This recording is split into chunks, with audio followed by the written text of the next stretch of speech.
see if I can do it like that. And go like that. And I think I am here. I'm here, I think. Hello. Is this working? Yeah, it looks like it's working. Okay. Welcome to the elevator. Today is going to be a bit different as far as the day of class goes, which is to say, I hope it'll be a little different, and I'm going to be trying something I've not done before, which is maybe live video, or like inviting you all, some of you, if you feel like it, to join me via live video. There are several ways this could go wrong, so bear with me if that does happen. But yeah, you can kind of see the idea here. I'm in the elevator still, and I think the elevator music stopped in the background, but I could probably pull that back on if you really liked it. I liked it, actually. It was some free music I found. But I see you all saying hello in the stream channel, so that's great. Please continue to do that if you haven't yet, because that's how I will kind of note that you are watching, because I am trying to keep a better track of that. Speaking of which, I did notice several people I did not see at all last week online, in person, or in the chat on, during the stream. So I'm a little concerned you may be disconnecting a bit. So I want to be, I'm going to be following up with some of you to try to figure out what's going on. So today's class, this is a bit different, as I said. The idea is you've been working on your project ideas, hopefully you've been thinking about it over the weekend, and now is a chance to hash your idea out a little bit.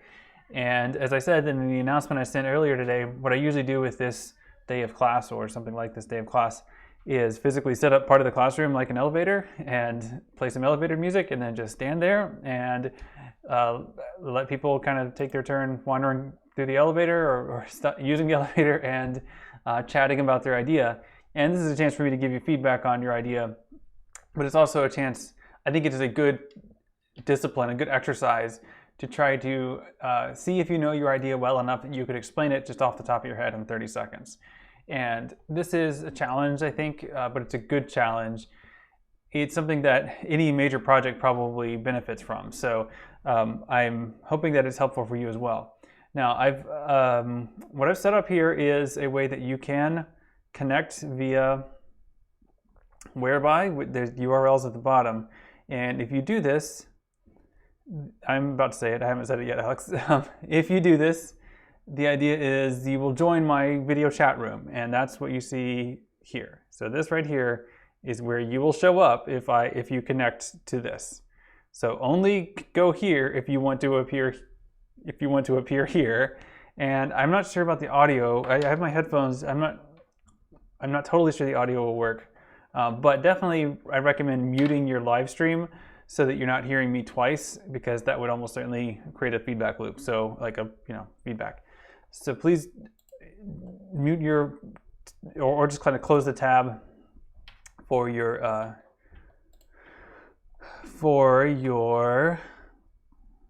stream if you do choose to do that. If you don't choose to do that, if you would rather not, I'm not going to compel anyone to, but it would be great if we could get a few, just to because I imagine some of you are still working toward your idea and you're thinking about it, so you might not be ready to talk about it live yet, but you might benefit from hearing other people talk about their idea. So I hope some people will choose to do that. Trying to see, it looks like one person has started the quiz, so if that looks like Rachel. So if you would like to upload your video that way, you can do that. In the announcement I sent a quiz. It's not really a quiz, but it's a place for you to submit something, and you can submit a file of yourself describing your idea. And I do want you to do this on video if you can. Not so that you can hide your face or just show something other than yourself, but being able to verbally talk through an idea is what I'm after. So I'm hoping that you're able to do that and record it and upload it to Canvas, or actually join me live. If no one joins me live, I can just sort of, you could bounce off ideas off me in Discord, and I could try to respond that way, but it would be great to at least try this system to see if I can get someone else live on here. So I'm gonna go ahead and plug my headphones in so I can hear there's like a little notification sound that pops up if somebody does, too many cords. If somebody does pop in, so I can make sure to hear you. um, and let you in, and hopefully it works. But again, yeah, okay. So we'll do our best, Ginger Snaps. If it works, it's great. If not, oh, okay. Wait, I have a guest. Let me see who it is, and we'll see how this works. Okay, it looks like a blank screen, so hopefully that's okay. Okay, so I'm gonna do one at a time. I see a couple are here, but I'll go with Samantha because she was first. Let's see if this works. Hello? Hello. Can you hear me? Yes. Okay, great. And is your stream muted? I mean, it looks like you have headphones, so that's probably gonna Oh, make it yeah. work out okay.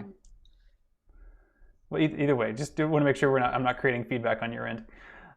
So thanks for joining me in the elevator, I guess. What's your idea?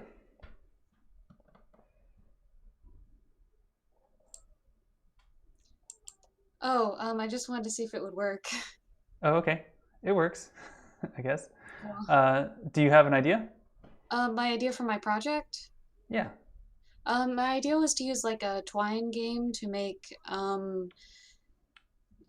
sorry, stage fright. To That's make like okay. a twine game that would help people recognize AI generated images. Oh, cool. Okay. So you would have them like pick, is this real or not kind of thing? Yeah, kind of like the Kahoot game you did. Oh, yeah, yeah. Great. So I can imagine different reasons why that would be valuable. What are you thinking? Why do you think that's a good idea? I think it would be best to like go through a simple, mostly text-based game that's like, hey, do you think this is real or not? Click this or click that. And if you don't Hmm. get it, it'll explain why it's fake. And if you do get it, it'll go to the next picture. Hmm. Okay. So do you think it's important for people to be aware of and able to distinguish real content from fake content? Yes. Hmm. Why is that important, do you think? So people aren't faked, but it's faked, goodness. So people aren't fooled by AI or AI pretending to be people um, or sorry, I mean, that makes sense. Yeah. yeah. You don't. I mean, it doesn't have to be more complicated than that. Have you worked with Twine before? I think you might have. Yes, I have. I did in your Yeah, last class. that's right. Yeah. So it's a pretty intuitive platform. Sometimes using images can take a little bit of work because you have to host those somewhere. They can't actually be hosted inside of Twine. They can be embedded, but hosting is better. But that's the kind of thing you can work through as you kind of work on the idea. And the first step would be gathering your images and your content. Now, oh great, lots of people are trying to get in my chat All room. right. I'll let them have the So, floor then. just one thought. I mean, before you go, I mean, is the I think there's sometimes a risk, and we get this like in fake news kind of thing sometimes where you get so used to recognizing fake news that you start to be cynical about all news that you Yeah, think wait, everything is could be this also fake. fake? Yeah, and so I wonder if there's a way to temper or create that kind of sense for your reader as well. So it's not just like you should just be suspicious of everything, but actually these are the things we should believe. Like to kind of come around to the other side and say these are really true, and it's important that they're true. So I don't know what that means in a design sense, but that's something maybe to look for or keep in mind as you work on the project. But yeah, All sounds right. pretty good. All right, I'll well, let thanks for someone else chatting. have the floor. Okay, thanks. Looks like it worked. All right, so I see several people are trying to get in. So let's see. I don't know who came in next, or I don't know what order people were in, but I guess I'll just start at the top and let in Sally. Okay, Sally, are you there? Hi. Hi. How are you doing? Good. How are you? Good. So you can hear me okay? Yes. Yeah. Okay, great. So do you have an idea? Um, yeah, so I was thinking of doing gerrymandering and in relation to states' population using like mapping software. Mm-hmm. So So you could that's see, oh, sorry. no. Go ahead.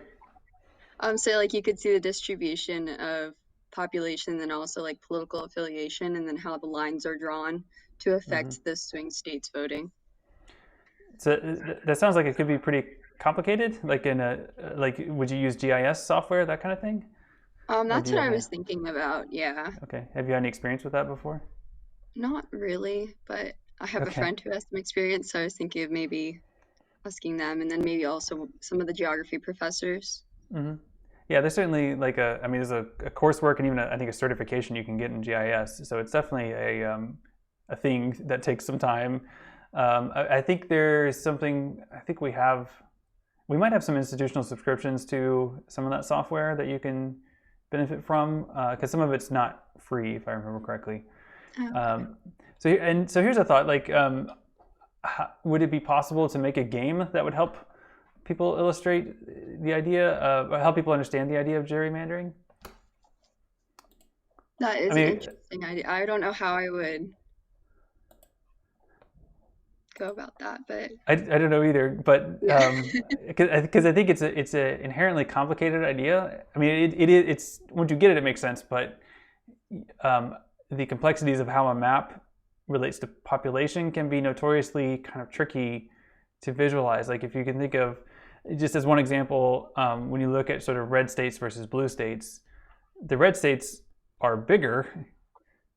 They are less densely populated though. So like when you look at a map, it shows like, look how red the country is. If you're just showing it by geographic area, it's kind of misleading in the sense that it makes the country look more red because the red states are bigger, but that's because there are fewer people in them. So there are other maps that try to balance that out, and they distort the size of different states or different regions based on their population. And those get pretty interesting and look kind of surreal. But they're not as intuitive because we aren't used to looking at the the map that way. So that's an example of how like gerrymandering data can be really sort of tricky to convey. Um, so I think a game might be an interesting like is this an issue you've researched for a while, or do you know some things about? I do know some things about it. Okay. I'm in a class on elections right now, and we were talking Hmm. about North Carolina and the Oh yeah. um, case that actually went up to the Supreme Court about their gerrymandering.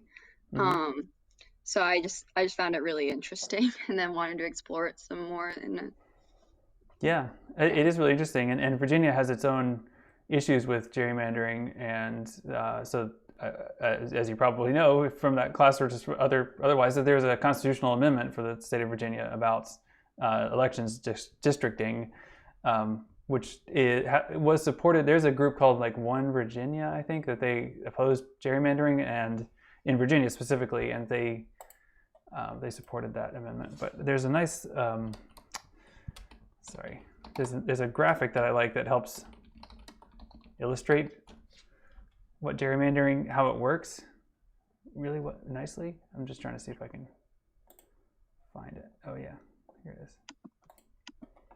You've probably seen it too if this is something you've looked at because it's very, um, well, I used the same. Sorry, I used the same window that you were in. So let me move that over I here. I can't see the image of the live stream. I just see like your name, your like Z. Okay, yeah, I don't it's know. sorry, yeah, it's because I can't be on both cameras at the same Oh, okay. time. I was like, So I'm not quite sure. it's and it's not on the live stream either because I have to figure out another way to get it in there. But it's yeah, I just found it. I just googled like how to steal an election. I think that's the name of the title sometimes, but it shows how like you have if you have 60 if you have 50 precincts, 60% are blue, 40% are red. Depending on how you divide that into 5 districts, you end up with either 5 blue, 0 red, or 3 red, 2 blue, based on where you draw the lines. So it's a pretty familiar graphic. That One Virginia group, they also I saw they I don't know if they created it, but I saw they shared on Facebook. Somebody made a font out of districts, so it's like oddly shaped districts that look like letters, and then it's a whole alphabet of oddly shaped districts. So that's the kind of thing it's a clever idea that gets the complexity across without having to get too wonky with geographic data, I guess.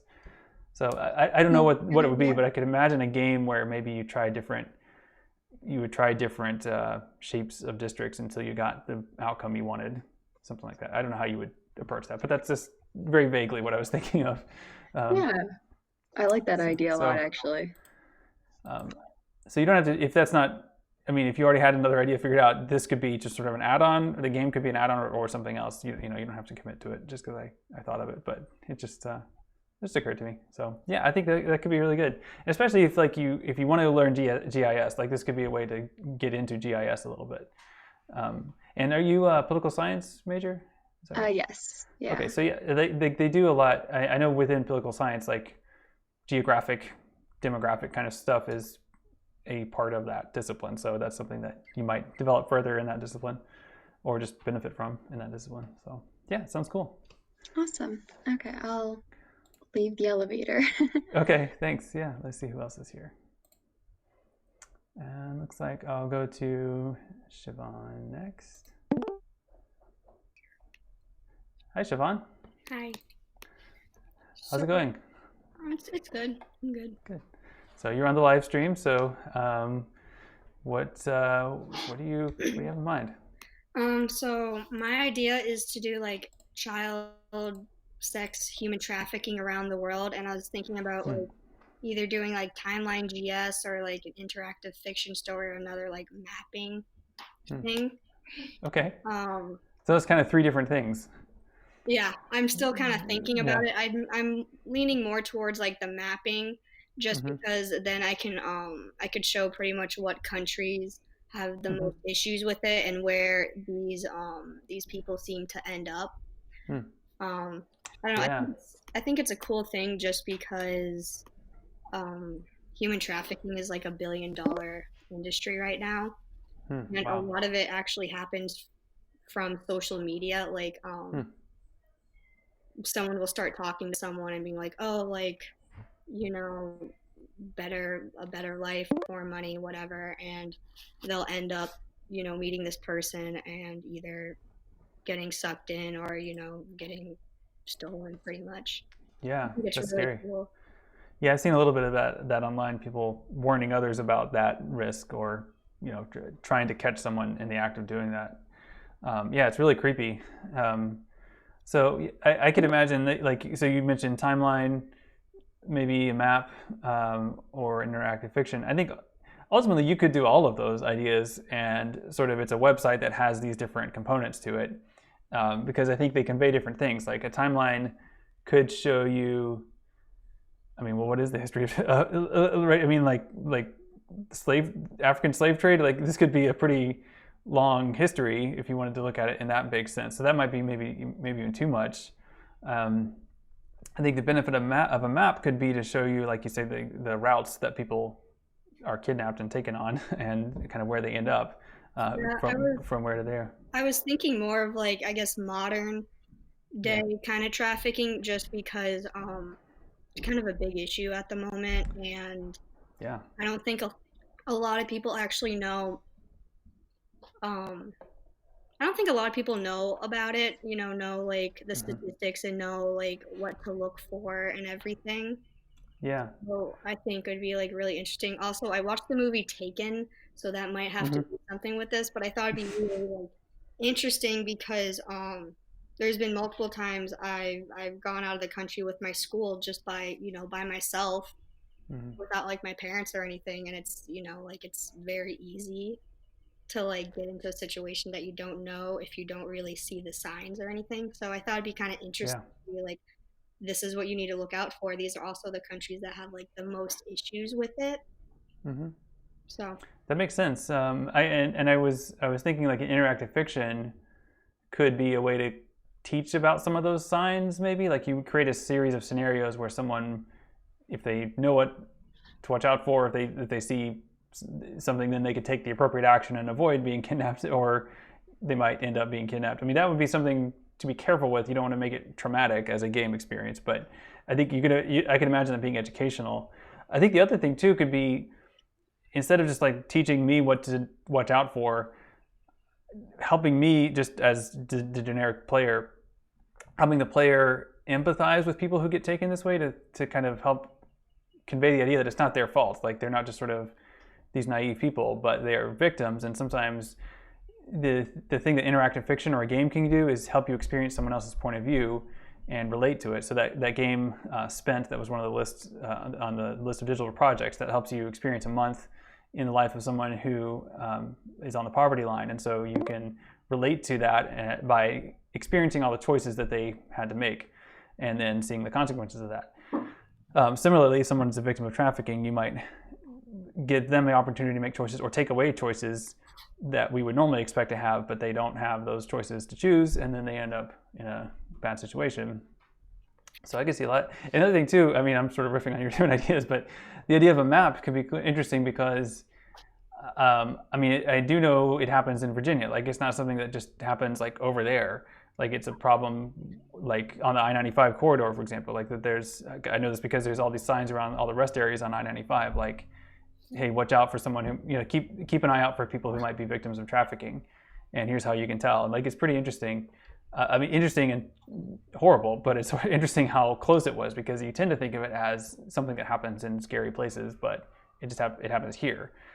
So I don't know if there's a way to convey that with the map, but that might be a way to do it. Yeah, I was actually thinking about that because a lot of traffickers, a lot of kids who usually get taken are not just from like third world countries. It's a lot of them are actually from America or like England, and it's very like it's just interesting to me how no one really knows a lot about this. Yeah. When like, and I feel like I don't think there's a lot being done about it either. Like, yeah, there's signs, but I feel like I guess our government is not doing as they're not doing everything like they should. And I think it's because it's not like a huge popular subject, so that's why I kind of want to do it too, as more of like hey, this is like an issue. But I was wondering if I was going to do like the interactive story and the map, how would I like put it all together? Would it be in like UMW domains? That would be the easiest way. I mean, you can make a WordPress, like a subdomain, and put WordPress there, and then once you have WordPress, you can install or embed anything. So you can embed a map or link to a Twine game. You can have all kinds of things. But the nice thing about having a subdomain is that it could be a platform you could add all kinds of things to. Like, you could add that content, but also like you could present the whole thing as an argument. So it's like, here's what the government should be doing, or here's what the state should be doing. Like, you can make it have that message, and then here's ways to learn more with the game, with the map, with other things like that. Okay, cool. So yeah, cool. So you might even want to start with that. Once you start working on it, like start with the website, then that will just kind of be your place to keep things as you work on them. Okay. But yeah, it sounds like a really good project. So, all right, thank you. Lots of potential value. So yeah, thanks. All right, let's see who else is here. So hopefully this is still working if you're watching on the stream. Looks like I got people still viewing. So hopefully it sounds okay. I mean, hopefully you can hear me and my guests speaking clearly enough. So let's see. Looks like I've got DJ. Actually, it looks like I can put people on hold. That's interesting. This whole thing is a little new. Actually, yeah, okay, good. So I'm going to go to Brian next, because I think I saw Brian in here earlier, although he's at the bottom of the list. So I'm going to go with Brian, and then DJ, you're on deck, DJ, but I see your camera's off, so if you that's fine if that's your choice. But let me go to Brian first. Let's see. Brian, you there? Hello. Hi, yeah, sorry. I'm getting the feedback from the stream, so I just had to mute that real quick. Okay, yeah, no problem. Let me see. I'm trying to get this, like this little pop-up window that's letting people in is kind of in the way. Guys, be quiet. All right. This is a crowded elevator. So good. There's also a delay on the stream for me, which is making it very trippy. But anyway. I bet, yeah. That's why I have my stream on over here, so I can kind of keep an eye on it. But it's about a 10-second delay sometimes. So anyway, so what's your idea? So I'm thinking about maybe doing some sort of like Oregon Trail style game about like personal nutrition. So basically, like I know there's this game called Bit Life, where like you basically walk your person through like life and making different choices. And so like I figured it'd be something like that, but like mostly focus on like nutrition. And no, just like nutrition and like making sure that your body is staying healthy. Okay, yeah. So you could probably use Twine to do that. Have you used Twine before? I have not. I don't know what that is. Okay, so this is a good opportunity to learn. This is that's part of the goal of this project is that you learn something new. And so Twine is a text-based platform, so that's why I thought of it. Like Oregon Trail is a lot of text kind of descriptions of something, and then like you have to decide, do you want to ford the river or wait for the blacksmith or whatever. You get these different canned choices. And Twine is set up to do that kind of thing pretty well. So that if you're really thinking of an Oregon Trail style thing, that might be a way to do it. The trick with Oregon Trail, with Twine, is that it doesn't automatically do things like stats tracking. So like if you wanted to keep track of a character's nutritional intake, and then like update it over time, so like it gets out of balance, and then you have problems related to whatever illness they've developed. Then that would require something sort of an extra layer on Twine, which is they call them I forget if it's called themes or formats, story formats. I think it's like a plugin for Twine basically. There's one called Sugar Cube that's really robust, and it has what it calls macros in it, which are essentially variables that you can track. So you could assign a variable, and then if a user makes a certain choice, then that variable is modified in a certain way based on whatever you've told it to do, and then later on you can ask it to report the status of that variable. And it's pretty simple. And I would recommend. Human nutrition can be a very complex subject. Right. You probably don't want it to be super complex anyway. For a game, like for it to be something that people could learn from and experience. You don't want to make it so bogged down with detail that it gets hard to play. So I think that's a good thing in terms of using Twine, because it will be kind of tricky to use Twine this way, and so that'll kind of enforce a kind of simplicity on you as you develop it, if that makes sense. Yeah, because like when I like first had the idea of doing this, like my mind immediately went to Java, and like the I guess like the new thing for me was going to be, how do I get my code that I'm writing, and this is something that I've thought about basically since I started computer science, like how do I write this Python file, how do I write this Java file, and then actually make it accessible to other people. I know like GitHub exists, so like I could post my code there. But like then I'd want to include a guide on how to download that and make that accessible to most people, because I feel like it's very specialized knowledge that like I don't even know how to do, and I'm technically like starting to learn how to code and do stuff like that. Although like learning how to use something else, like a different coding editor would be pretty cool. But like for me, I really want to learn how to like make the things that I write without the help, I guess, of like another program, become like easily accessible to others. So I hear what you're saying.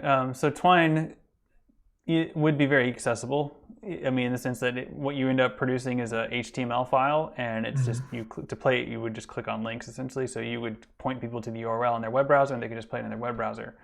Now it doesn't have the complexity and richness that you might be able to create on your own if you were writing it in Python. But then, as you say, that if you made it in Python, you'd have to find a way to get it out there, right? To get it to people. And I don't know much about this myself, but I know it exists, that you can write graphical games in Python. I haven't done it, so I can't point you to a specific library, but I know that I've seen them. There are other things too that are game editors or things that are somewhat more code-oriented. I want to say some of the Python things use the Qt interface, or Qt, I don't know how you pronounce it, but it's like Q and T. So, if you look for like a Python game engine, that might be something that would give you the kind of thing you need. Because the question is kind of getting the graphics so that it would be like ultimately like you ideally want either a web playable thing or like an exe file or a Mac executable that people could play graphically. And it might already exist. It probably does. Otherwise, other people use, of course, things like Unity and, Unity for standalone gameplay that you could code. But I don't know. I haven't done much with Unity, so I wouldn't be able to help you much with that. But that's something that I know people have done. So you might need to do a little research and evaluate different tool sets. But I think as far as getting something done, I think Twine would probably be the lowest entry point. Like you could get started pretty much immediately with Twine, whereas something else might take a little bit more research and planning. But that's okay. I mean, that could be part of your work for the project. Yeah. So yeah. Okay.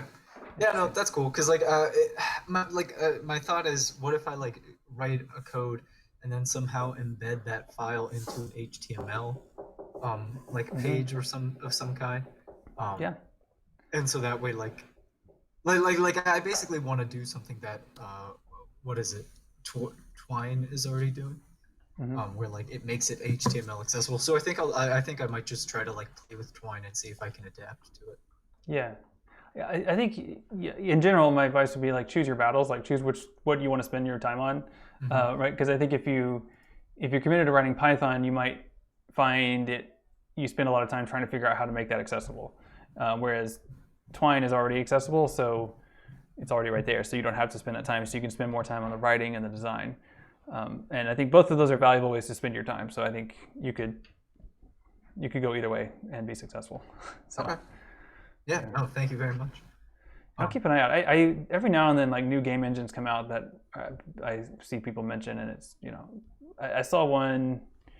What was it? I think it was called Bitsy or something like that.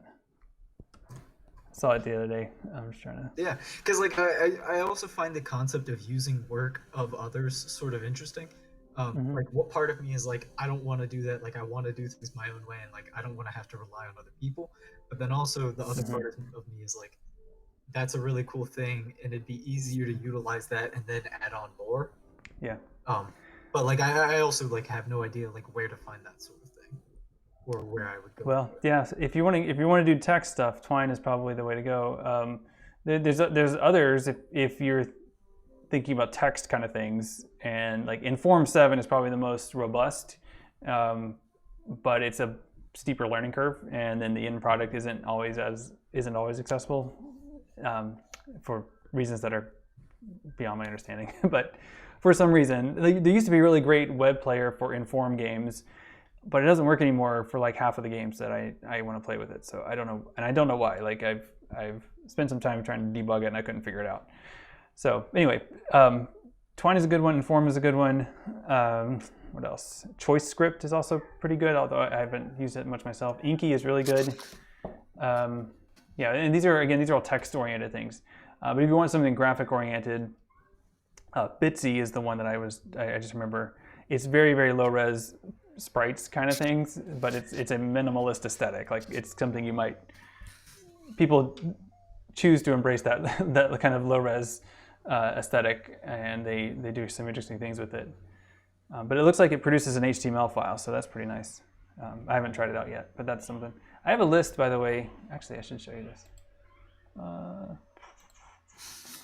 Yeah, please. No, I mean those are like I think you can see me typing as you say them.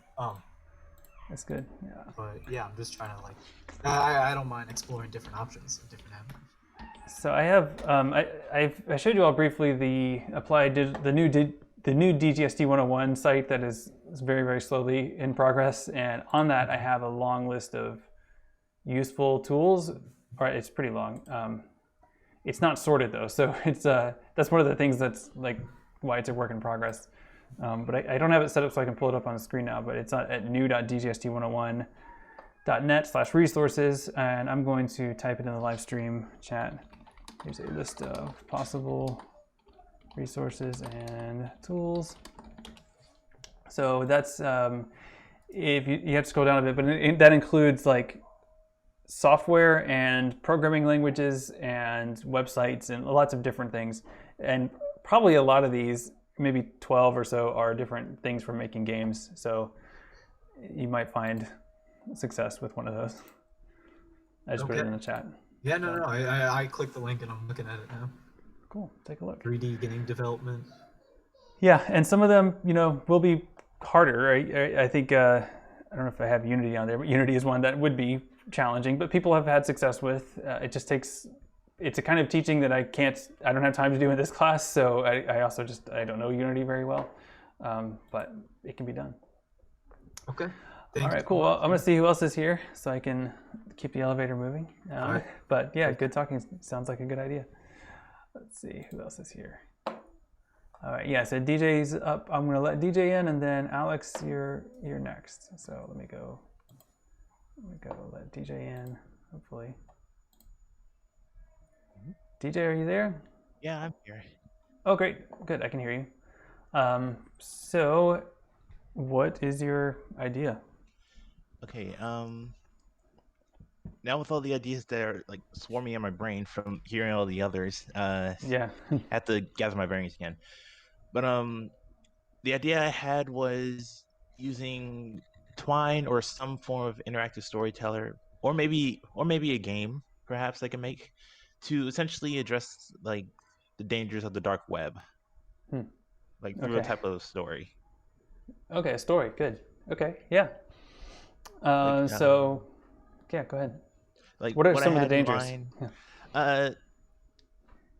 Uh, mostly like the illegal side of it. Like people would make like people would purchase some illegal products like drugs or weapons or something like that, and basically the story would follow like I guess like a mystery or like a noir type of genre, where somebody kind of like discovers what the dark web is all about and kind of delves too deep into it. So now they're trying to work on a way of getting out of it. So kind Yeah. of like that. Okay, interesting. So I have to ask, and you don't have to respond if you don't want to, but have you been on the dark web? Like, No, no, I haven't. Like I've okay. heard it's one of those things that kind of scares me, so I don't actively do anything with it, of Sure. course. But it's also kind of interesting to kind of learn more about. Yeah, and I would recommend learning what you can about it. I have not been on the dark web, at least not on purpose. Maybe I have accidentally. I don't remember. But it's I see what you. I would be really interested to see what you could find out about like how to safely access it if possible, and like what you would need to do in order to make sure you were safe. Yeah. And what the risks would be, like what you might be exposing yourself to. And I can tell you one risk, and this is I don't know this from experience. I recognize it as as a risk, which is like anytime you're on any kind of sketchy site, you have the two big risks are you get something like a virus downloaded to your computer. Right. That's relatively easy to protect from in terms of a firewall, like a good virus software, firewall, network stuff. I mean, it takes some work, but you can do your best in that sense. The other thing is that you accidentally click on something or are exposed to child pornography. And that's something that does exist on the dark web. So yeah, that's the biggest concern I would have about advising you to go look on the dark web yourself. So in that sense, I think it would be okay to learn about it through others, right? Do some research and find out about what other people have done. Maybe there are YouTubers who do it. I know there's different kind of security researchers and educators on YouTube. You probably can find somebody doing that with the dark web. like that, and then would work for my plan because I don't want to go there myself. I will do enough research to like get the main idea, but I'm not gonna like go there and like do firsthand research. Good, yeah, that makes sense. But you also want your story to be as really realistic as possible. So I would say do good research. Like find out like what would someone be doing if they were connecting to the dark web? Like how would they, like what browser would they be using, and are there special plugins? Like are they going to use a Tor browser, for example? Are they going to use a VPN? Like those are things that I would probably do, but I don't know if that's actually as safe as it says it is. Like that's the kind of thing to research, I guess. Find out what are the risks and how do you mitigate those, and then what are the consequences for your character, maybe, like, right? If you're going to be telling a story, like what kinds of things like might they stumble across? Right. I mean, I have read articles about it, and I think it's mostly used for people buying drugs. And then so like you have to, if you're trying to buy illegal drugs off the dark web, the biggest challenge is finding someone you trust enough to send money to. And since a lot of the exchanges are going to be on with like Bitcoin or other cryptocurrencies, there's no way basically to get your money back if you get scammed. So it's something. Right. It has all these layers to it that are different than similar to the layers of trust that we take for granted about like eBay, PayPal, but in this sort of parallel universe of entirely different platforms and different money systems, and it's interesting, interesting but potentially dangerous. So Yeah. Having thought about it a bit, I think doing vicarious research is fine. I support that. But it sounds good. So then, like I can imagine if you wanted it interactive, like you could, again, by learning about it as much as you can, almost create a simulator of someone experiencing the dark web through the graphical look of your game. You can do that kind of thing in Twine. I don't know if you'd want to. Again, there are risks, but like you might. I don't think you would want to make it look easy to get on the dark web or make it look like a fun thing to do. So I'll still make it.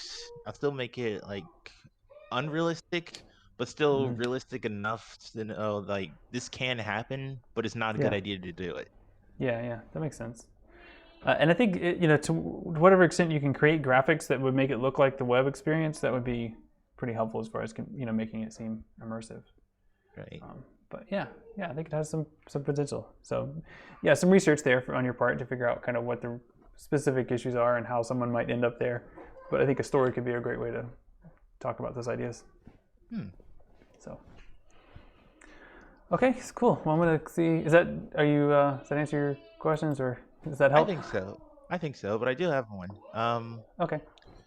I do have some other software that I could probably use to be able to make it, but like it might take a lot more time to actually pull it together. So what do you have? I don't know. It's two Steam softwares that I got. It's called Visual Novel Maker and Mannequin. If I put them together, I can just make like a visual story. Okay. Yeah, I'm not familiar with either of those. I know for visual novels, I've had people use RenPy, which is a visual novel, a Python-based visual novel editor. But yeah, it's but yeah, that sounds good if that works for you, right? Both are simple enough to use, but it takes a while to actually get used to it. Yeah, that's often the case. But I think what I like about a visual novel format is you could have, obviously it emphasizes the graphic part of it, so you would have a graphic and then choices or descriptions, and that I think could work pretty well. Yeah. So yeah, you can do graphic. I mean, you could do a visual novel with Twine, but you'd be kind of working against the grain of the platform. Like you would kind of have to turn it into a visual novel engine.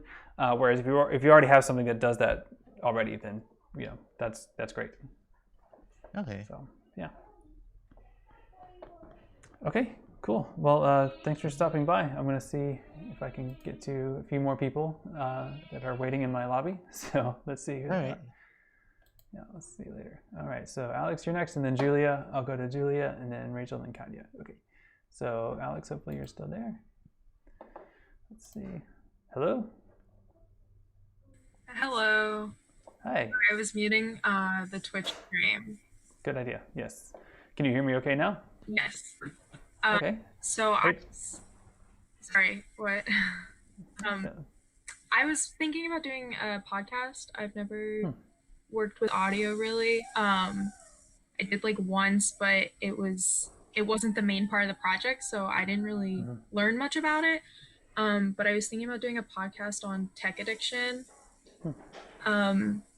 So like my idea was to keep the like actual podcast itself, like the topic broad, but do like, so I could like continue with it if I really enjoy it, but to have like a collection of podcasts, or just like one longer one on tech addiction specifically, because after we watched The Social Dilemma, I really, the quote that really stuck with me after it was the one on there are only two industries that call their customers users: illegal drugs and software. Yeah. And it really made me reevaluate like my life with technology. And sure.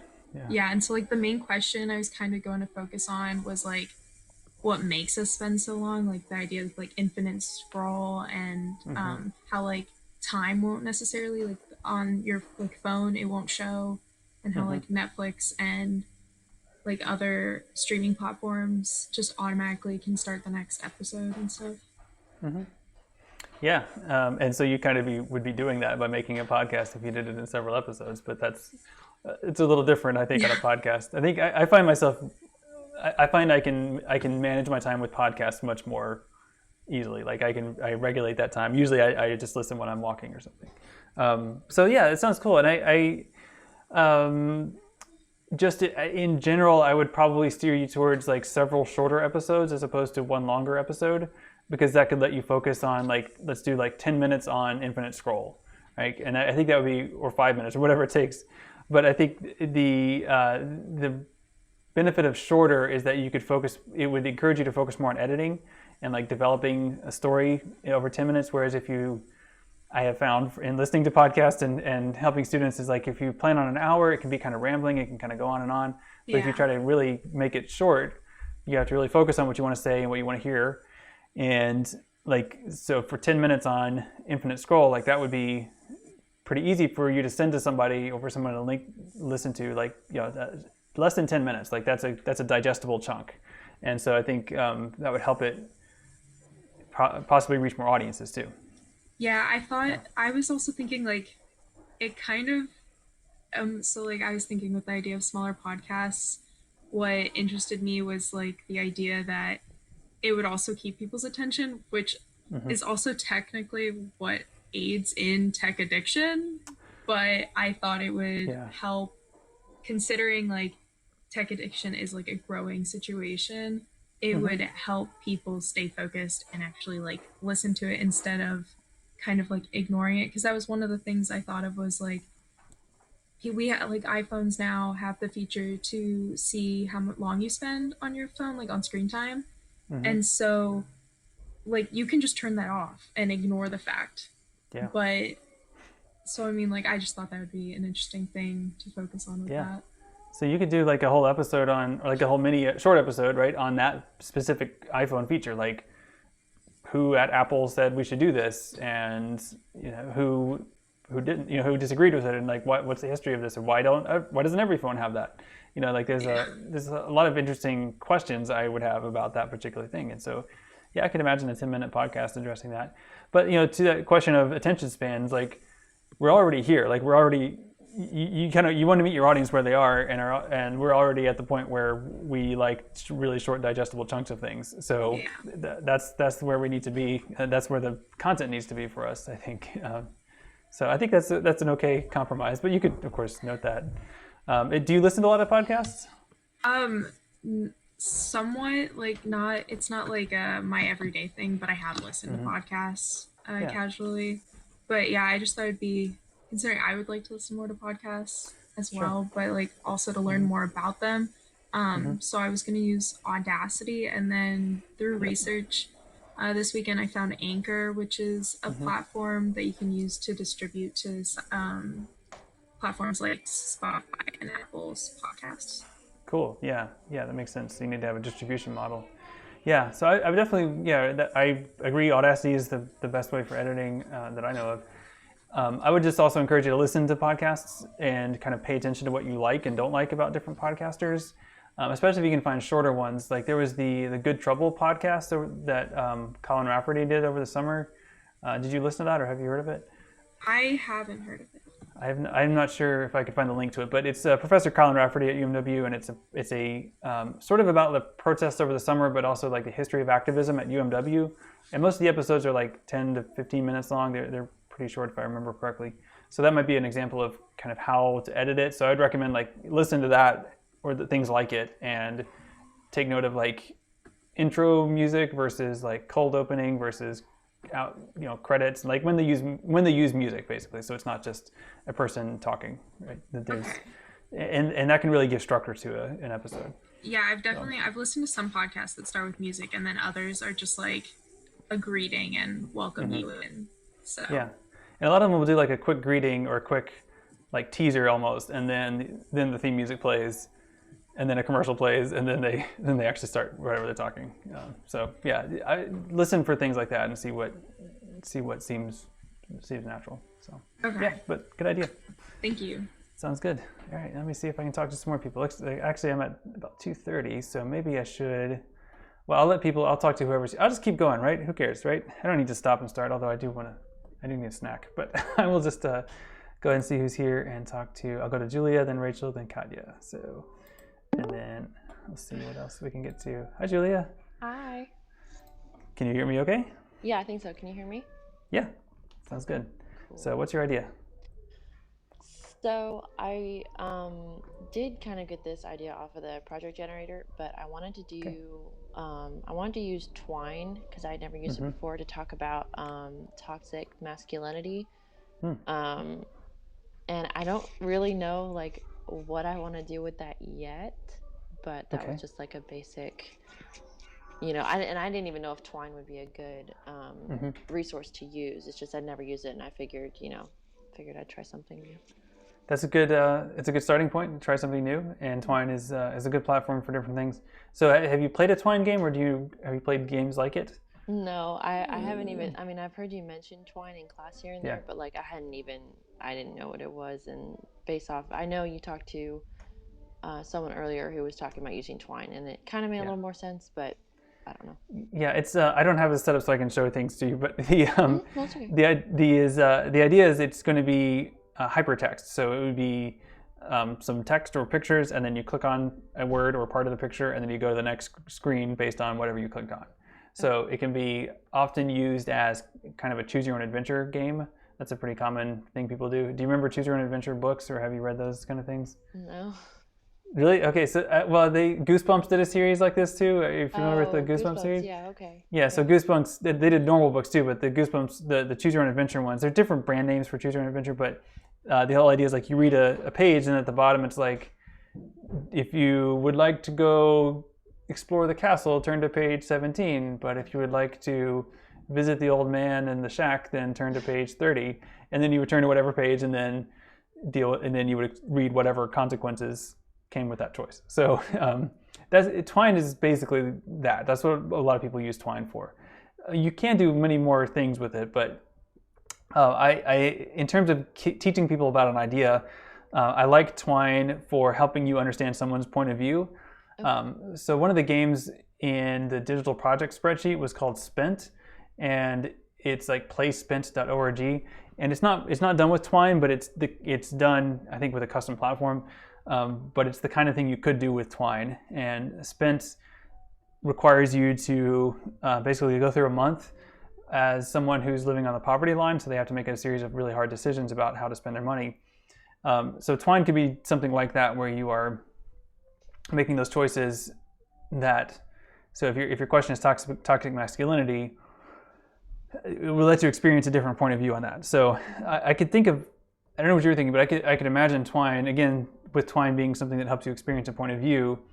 I could think of two different points of view that might be interesting with Twine, like either a male, a young teenage boy, let's say, who's kind of being absorbed into a toxic masculine culture and wondering about that, or trying to understand that, or resist that, or not. Or you could look at someone who's a victim of toxic masculine culture. So, and that part could get tricky in the sense of you don't want to, I guess, I don't know. Toxic masculinity can encompass a lot of different things, but it does include things like mass shooters and incel culture and some really ugly parts of human culture. And so you might have to decide what you're comfortable with and like what kind of tone you want to go for in this. You don't want to go too, it could get very dark, in other words. So I think, I don't know. I think there's that could be up to you in terms of what perspective. But is this something? What were you thinking? Were you thinking in terms of looking at how people are affected by it, or like how people might be pulled into it? Because I think those are, or both. I mean, you could do honestly, both, I feel like how they're affected by it mainly, and I could do a little bit of how they're pulled into it too. Yeah, I don't know. I mean, because I have 5 brothers and they've all been dealing with it, so it's I feel like something I could really talk a lot about. Okay, yeah, so that's what I was gonna ask too, is like what your experience might have been with that. So yeah, that's something that if you've seen it firsthand, I mean, maybe how people have been pulled into it, and then also maybe the consequences of it. I think that could be useful. And of course, there will also be lots of like scientific kind of research you could apply to it, like developmental psychology kind of things, maybe, which I don't know that discipline, but it occurs to me that that's the discipline that should have something to say about where that comes from. But as far as the consequences, like I see it a lot in digital culture, or I see people getting harassed on Twitter, women getting harassed on Twitter, or when they're playing multiplayer games or something like that. So it's something that plays out in those little ways, which are, I mean, they're little in the big, it's a drop in the ocean of the internet, but they're also really, they're really horrible on their own individually. So, yeah, I don't know. It's just, it's a hard topic. It's hard to, I don't know. It's hard to talk about sometimes, but it's important to talk about. And I think that's how we can avoid it becoming as insidious as it is. But I think also helping people that may not have experienced it directly appreciate it more would be a valuable thing in your game or in your Twine, to understand that there are real harms and real consequences. I think that's, to kind of counter the sort of boys will be boys kind of narrative, or the idea that, oh, that's just teenage boys, that's just how they are. But that's really not how they should be. They shouldn't be. They shouldn't be threatening people on Twitch. Like, they shouldn't be doing these things. Yeah, exactly. We need to tell them not to. We need to tell them that that's not okay. So anyway, I can see a lot of potential. And if you've never used Twine before, I think it's relatively easy to get started with it, but it can get pretty tricky once you build something really elaborate. And so that's where it's a good platform, because you can go from nothing to something very quickly, but then going to your idea can take some work, and that's why it's good work to do. It's good to spend that time on that. So yeah, sounds like a good idea. Thank you. Sound good? Yeah. So any more questions or anything? I'm trying to keep these quick, but no, I may you might get emails or something from me later when I start getting into it, but right now I'm fine. Okay, good. Sounds good. Thanks. Thank you. I'm gonna see who else is here. And let's see, I'll go to Rachel and then Katya next, I think. So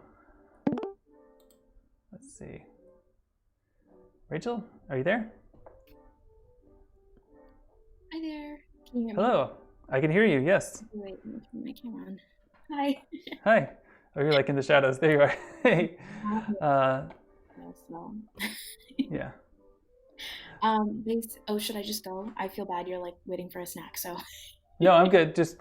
I'm good. I have my snack. I just don't want to eat on the stream. So yeah. No, my general premise is that what I want to do is a video. I don't know how much. I really would like to do an animated video, but I know that that's like a lot of work. So I feel like I'm gonna have to kind of balance it and incorporate it. But I want to look at like the current state of LGBTQ rights in the United States, and then I'm debating also whether or not to include like small personal things that people can do in their daily lives to like make space for queer and trans people. So. Okay. Yeah.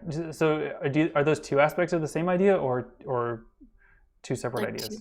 It's two aspects of the same idea. I don't know totally how to like integrate it all the way through. I was thinking I could go like from a national level to like state, local, and then like in your community what you can do, kind of a thing. Okay. But I just don't know. Like it seems like I don't want to bite off more than I can chew, I guess. So. Sure. Yeah. Of course. Because I could imagine both projects living together very nicely, like on a website or something. Like you could say, this is my project, and here's this national picture. It's a video, let's say like a documentary, 10, 20 minutes or something. And then here's like a 1 minute action step. Like here's, do this, and like those could be also pretty time consuming to produce. Short content can be as time consuming as long content. But that digestible little unit of like, okay, you've learned this, or you already know this. Here's 1 minute of something you can do about it, and make that like an Instagram video kind of size, or Snapchat video kind of size. I think that could be really compelling and a useful thing to do. So I could see both, honestly. And you almost could start the project as the bigger one, and then depending on how much time that takes, add those little things to it later, right? So like, or like click here to learn more. Like, are you interested? Then here's a web page with these 5 short videos or whatever you end up finding. So yeah. So have you done video before, or like is this something you? Yeah, no, I have done video before. I want to really kind of push it though, because I've really just done like iMovie kind of stuff. So I want to look into different technologies like Adobe Premiere and like a lot of different interesting things that I haven't really. So I'm familiar with like the video structure and like general editing principles, but I really want to like push it to the limit, I guess. See what I can do. Sure. Yeah. So do you have access to Premiere? Yeah, I signed up for Adobe Studio a couple months ago. So. Okay, good. Yeah, I haven't used Premiere much, but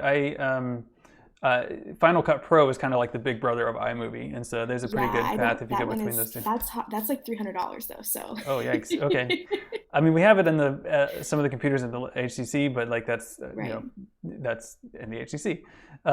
So the yeah, Premiere I think it's a slightly different kind of concept for how the timeline looks, but I think I mean, I imagine it's pretty intuitive because people figure it out and they do things with it. So I assume it can be done.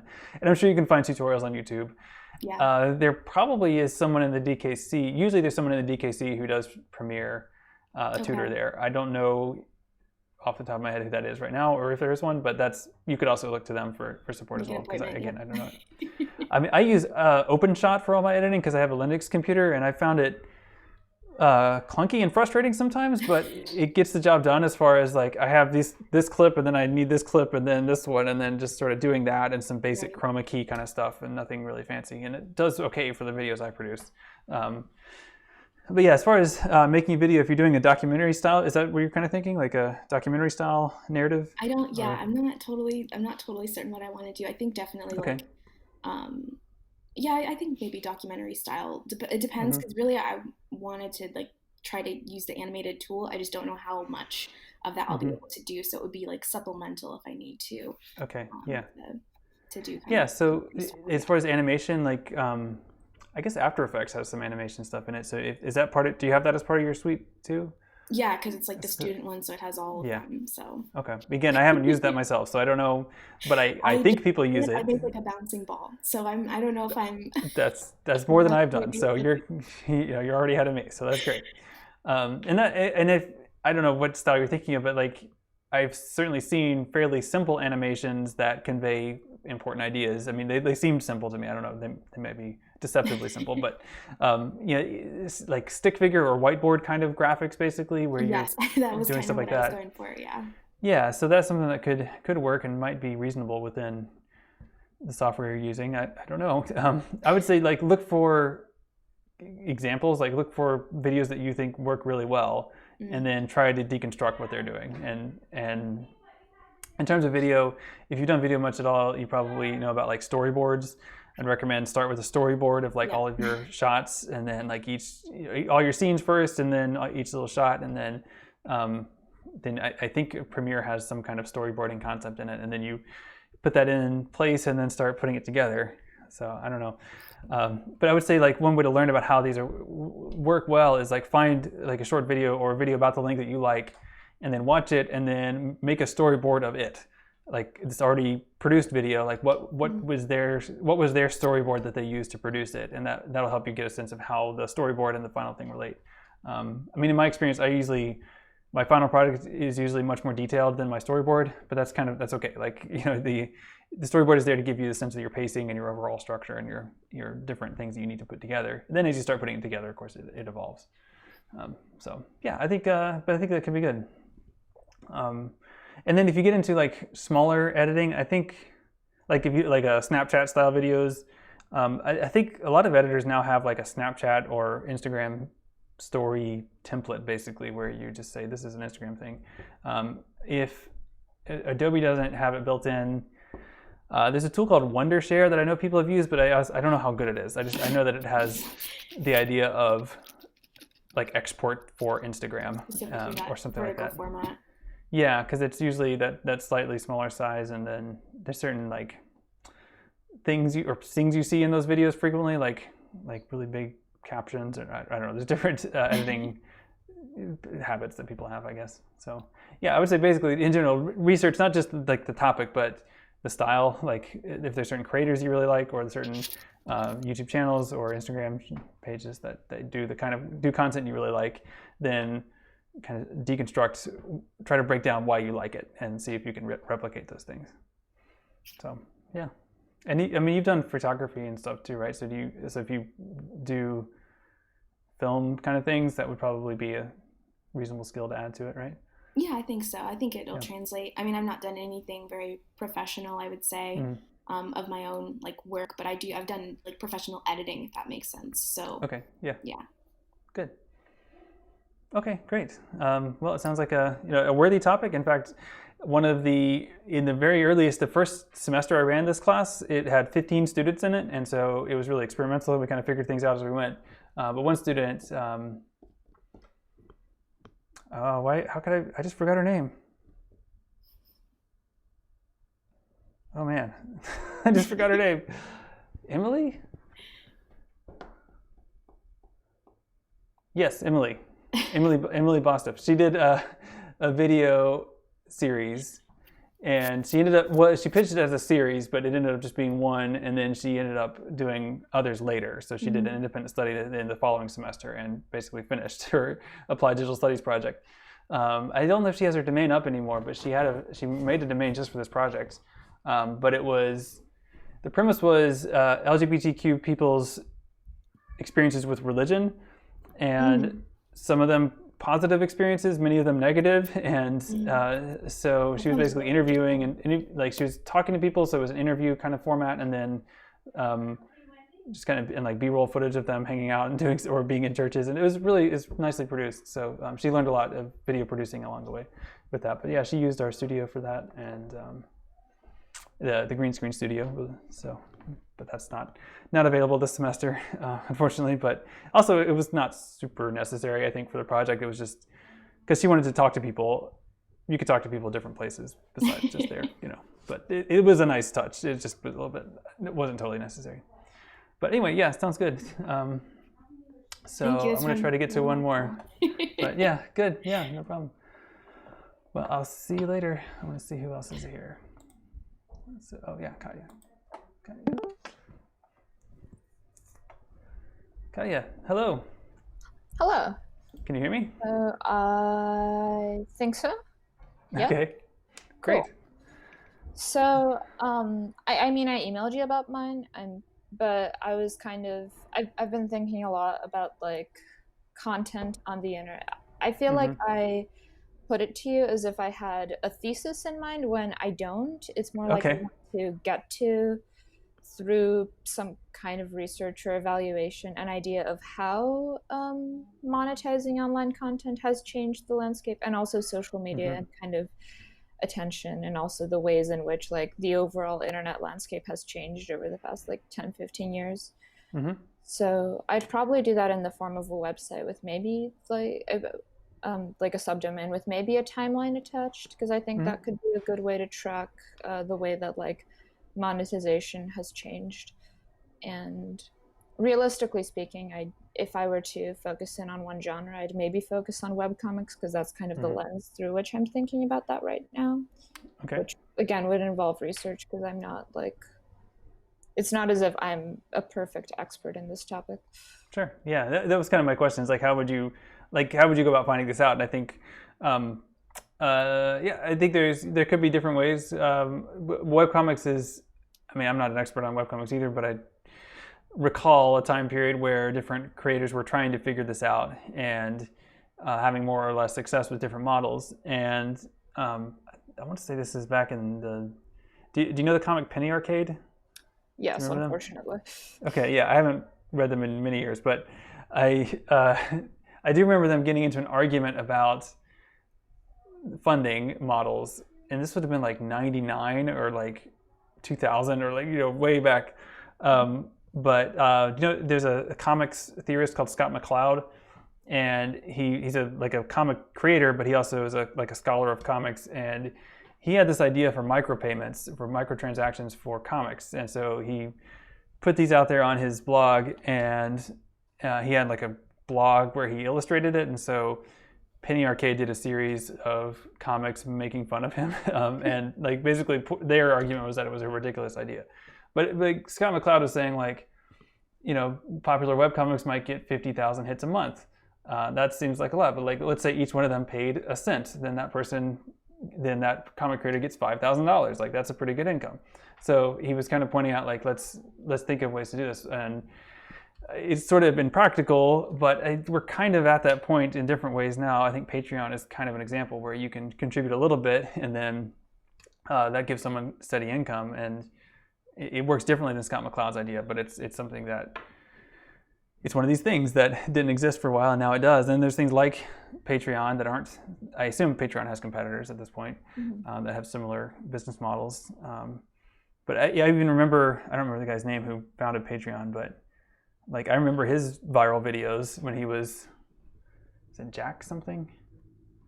I can't remember, but there was a guy who founded Patreon, and he had several videos go viral, and so he has kind of thought about it, I think, in terms of video producers originally, but lots of other creators use it now.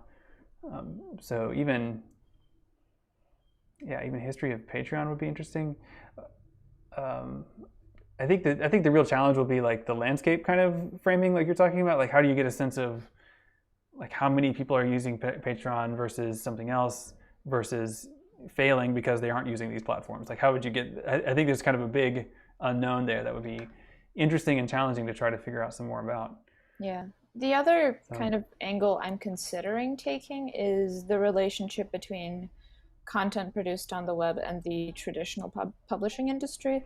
Because like you Hark a Vagrant has books, XKCD has books, and like it's kind of the question of transferring a web medium onto the traditional literary medium, and kind of whether that's a question of making it like, because you take it out of the online and into the tangible, and whether there's something lost, because like there's some web comics that are like experimental enough that you can't really translate them to a print medium. So that would be an entirely different topic. I'm aware of that, but that's also kind of about the relationship between online content and profit, and like how that's maybe a changing process. So that's maybe the other idea I have. Yeah, I mean, I think they're both great, both worthy topics. I think in a way I would be more I kind of know more about the second topic. Like, that's sort of something that which doesn't mean you have to know more about it, but that's something that I can think of several examples of webcomics that got turned into books that it's great for that creator that they were able to sell some, but like the book wasn't that amazing. Like, it was just a proof that it exists. And do you know Homestuck? Like, I have a couple of those. Yes. Yeah.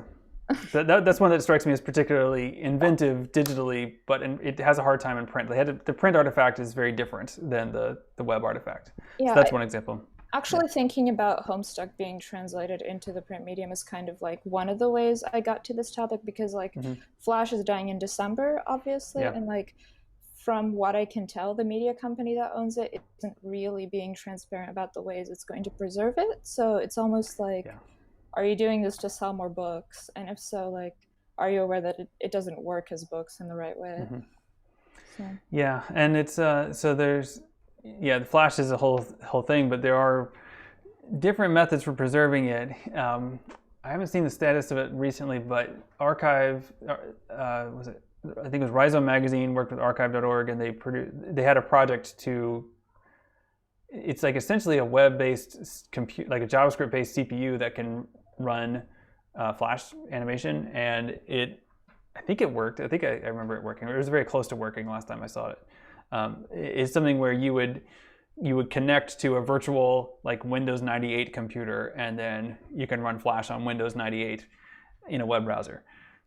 And like apparently it's a pretty challenging thing technically, but I saw the main developer give a presentation at a conference, and it seemed like it was a good idea.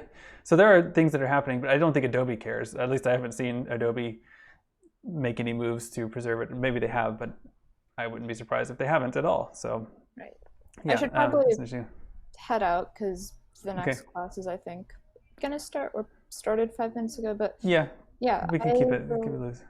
Yeah, I'll consider doing something about the relationship between online creators and the publishing industry, like, and the ways that maybe like we still sort of valorize the publishing industry as a legitimatizing force, even if like can't do all the things that online does. But I'll also keep Yeah. thinking about Patreon, so I don't know. Yeah, a lot of really important, interesting, intersecting ideas around media specificity and books versus the web. That's a big topic of interest for me. So yeah, I can imagine a lot of great projects or content around that. So cool.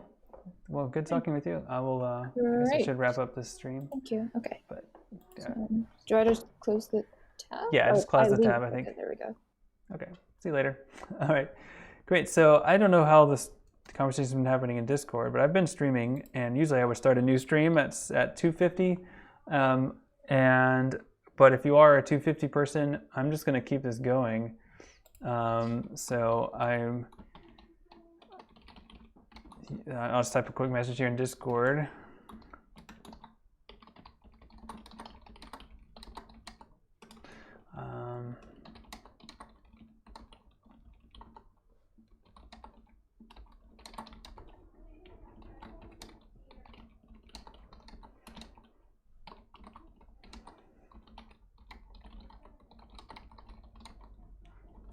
So I'm just going to take a quick break right now, and then I will be back on stream momentarily.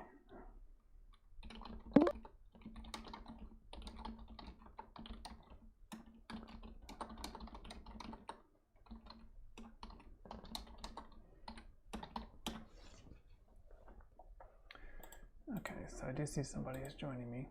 Okay, Jessica. Okay, cool. So I'll be right back. I see Jessica trying to join the chat room, but I'll be right back. I just need to check on something, and I'm going to, how do I do this? I'll switch back to this scene. Okay, there we go. Cool. So I will be back momentarily.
Okay, so I am back, sort of.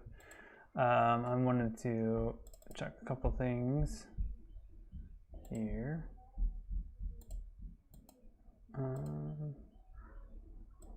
Is there audio playing? I can't tell. I'm trying to get the audio, like the elevator music. I'm trying to see if I can make it keep playing during this, but I don't know if it's working. It says it is, but it doesn't. Also says it's not. So I'm getting conflicting information from OBS. Anyway, I'm gonna tweak this little window thing here. So while it's doing, I'll kind of talk about what's happening here. This is the day of class that I like to do, where I hear about your projects, and I've described this as an elevator pitch. This is that. And what I would usually do in the classroom is literally use the classroom as an elevator and set it up like that, and then invite you to come visit me in the elevator, or just to happen by in the elevator, and then you can pitch your idea, and I can give you feedback. And I think it's a valuable thing to do, even though it's kind of corny, because I think it's useful to be able to explain your idea kind of off the top of your head as opposed to writing it out. So I think. I'd like to, hopefully this will work. I want to replicate that a little bit here. So I'm just adjusting this little cropped window so that you can't see people as they're trying to get in. Sorry, it's taking a little while to get there. That's pretty good. Okay, and then I take the top off. Taking this off a little bit, just so you can join me in the elevator if you'd like to. And if you came in a few minutes ago, I was chatting with some people in the elevator. This is that, and this is that. Okay, so if you want to join me, this is the link right here, whereby.com/Zach Whalen. And if you join me, if you go click on this, if you do, where am I? There I am. So if you click on this, you will join me here. So I have to let you in, so there's a moment of review. But if you by clicking on that link, you are signifying that you don't mind being on the stream. This is being streamed. If you would rather discuss your idea privately, then of course that is fine. I will allow you to do that. But this is nice because it lets you see other people's ideas. And I think as you hear other people talk through their idea, you might be inspired to think about your idea a little differently. And I think that's valuable. So yeah, please do say hi if you are on the stream right now, if you're watching right now in section 2. So I see Waffle King, Hum, and Arrow. So thanks for saying hi. If you're still out, if you're watching, or if you're watching this later, also, please say hi. Please tell me that you're watching this so that I know that you're watching it, or that you have watched it. I am trying to keep an eye on that to make sure that people are participating and up to date on things, wherever possible. So again, if you don't mind joining me, please do. If you would rather record your message, then I do have that capability as well. I was kind of treating that as the fallback in case no one wanted to join me live. So I haven't actually got that pulled up. No, actually, this window is better. But I will pull that up in case people have submitted their questions via that quiz. And it's a Canvas quiz, so it's just a place to put things. And it looks like no one has, so that's fine. But you can do it later if you'd like to, and I can respond to you that way. Excuse me, burping. I just had an apple for lunch. So there we go. So again, I don't know where the audio is. I don't know. Maybe you can hear the audio of one of my neighbors is getting a roof put on, so you can, you can hear that hammering. But that's not as useful. I was hoping for actual elevator music like I had in the lobby. All right, well, I'm going to go check on Whereby. It looks like I do have somebody. Jessica is about to join me, so I'm going to let Jessica in, and then I will continue. I will keep an eye on this, and hopefully, I hear there's a little tone that plays whenever I when someone tries to join. So hopefully I'll know. So Jessica, hi. Yeah. Hello. Sorry. Oh hey, I took a bite right before you added me in. Oh, sorry. Yeah, I didn't mean to surprise you like that. Do you need a minute? I think I'm okay. Okay, good. Yeah, I'm also eating lunch, so I get it. Yeah, so this is just, elevator pitch, quick idea. So, and this is streaming, so hopefully that's all right. So what's your idea? Well, what I've thought about so far is I was inspired by the People of New York Instagram page. And I thought about in the context of being on campus during COVID, and even that transition when we were moving in and a lot of things have changed with hybrid classes, online classes, and still being on campus. I was thinking about kind of doing sort of a similar thing where interviewing students and staff and faculty and ask them how COVID-19 has affected them and how it's affected their life on campus in any way. So that was Okay. And so Instagram is your main platform for that? Yeah, and I also want to learn. I know that you can check out computers at is it the Digital Knowledge Center where you can check out not computers, cameras. Yeah, it's actually the info desk, but yeah, I mean DKC can facilitate that. They can recommend them, but the info desk when you first walk into the HCC, that's where they actually have them, and so you can check them out there. Yeah, I wanted to learn more about cameras and practice photography skills, and then also I'm still thinking about maybe doing some design work with the photos of some sort. Yeah. And so I just wanted to expand my knowledge in that area with photography and with designing with my project. Yeah. So yeah, it sounds like it could be a really cool like digital journalism project essentially. And of course, the great thing about the web and even Instagram is you can combine different modalities. Like you could have images, you could have videos, you could have text. Instagram isn't as great at text, but it can convey little pieces of it. But you could also even build something more elaborate, like on a web page that had all of these things together. And there are different examples of digital storytelling that are, or digital journalism that are basically digital storytelling using all these different platforms basically together to try to capture something. And I think we do. You're right. I think your intuition is right that this is a really interesting moment. Like this is something that we should be documenting, and people are, but I think the more the better. And I think it would be a great chance to practice some of those skills, photography, video, and if you want to interview people, audio, right? I mean, you could make that part of the experience. Like I actually don't think I follow Humans of New York, so I only kind of know it. But what kinds of things do you see on that? On Just to that look for it page, here. it's just when I don't know who it does the photography, because when I was doing my research for it a couple classes ago when we were doing the spreadsheet, I couldn't necessarily find like even on the Facebook page who facilitates it, but they take like these candid pictures of the people that they're interviewing. Just ask them most of the time. Just ask them random stories, something interesting about their life. It ranges from different demographics, genders, and just these random people who might have something to share or might have a message they want to pass along. And the account is widely followed, so you definitely see some interesting stories on there, and then also some impactful ones that maybe that you've never thought about. So I'm hoping to have like maybe that same sort of effect of understanding what people are going through during this time, because I feel like we might be so involved with like the news and how they're covering corona and everything that like we often don't get to hear what's going on in our own community and how it affects the people that in our community. So I think a more personal approach would be good.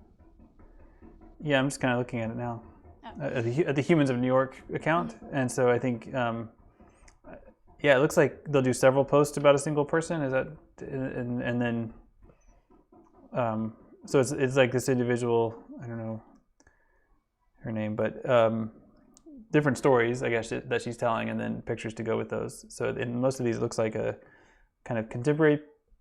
This might just be for this particular story. Yeah, this woman here, but it seems like she's some of these are contemporary pictures of her, and she's in a wheelchair, and then some are historical, like older pictures. And so it's kind of putting those together and then telling her story in the text of the of the posts. Yeah. So that's really cool.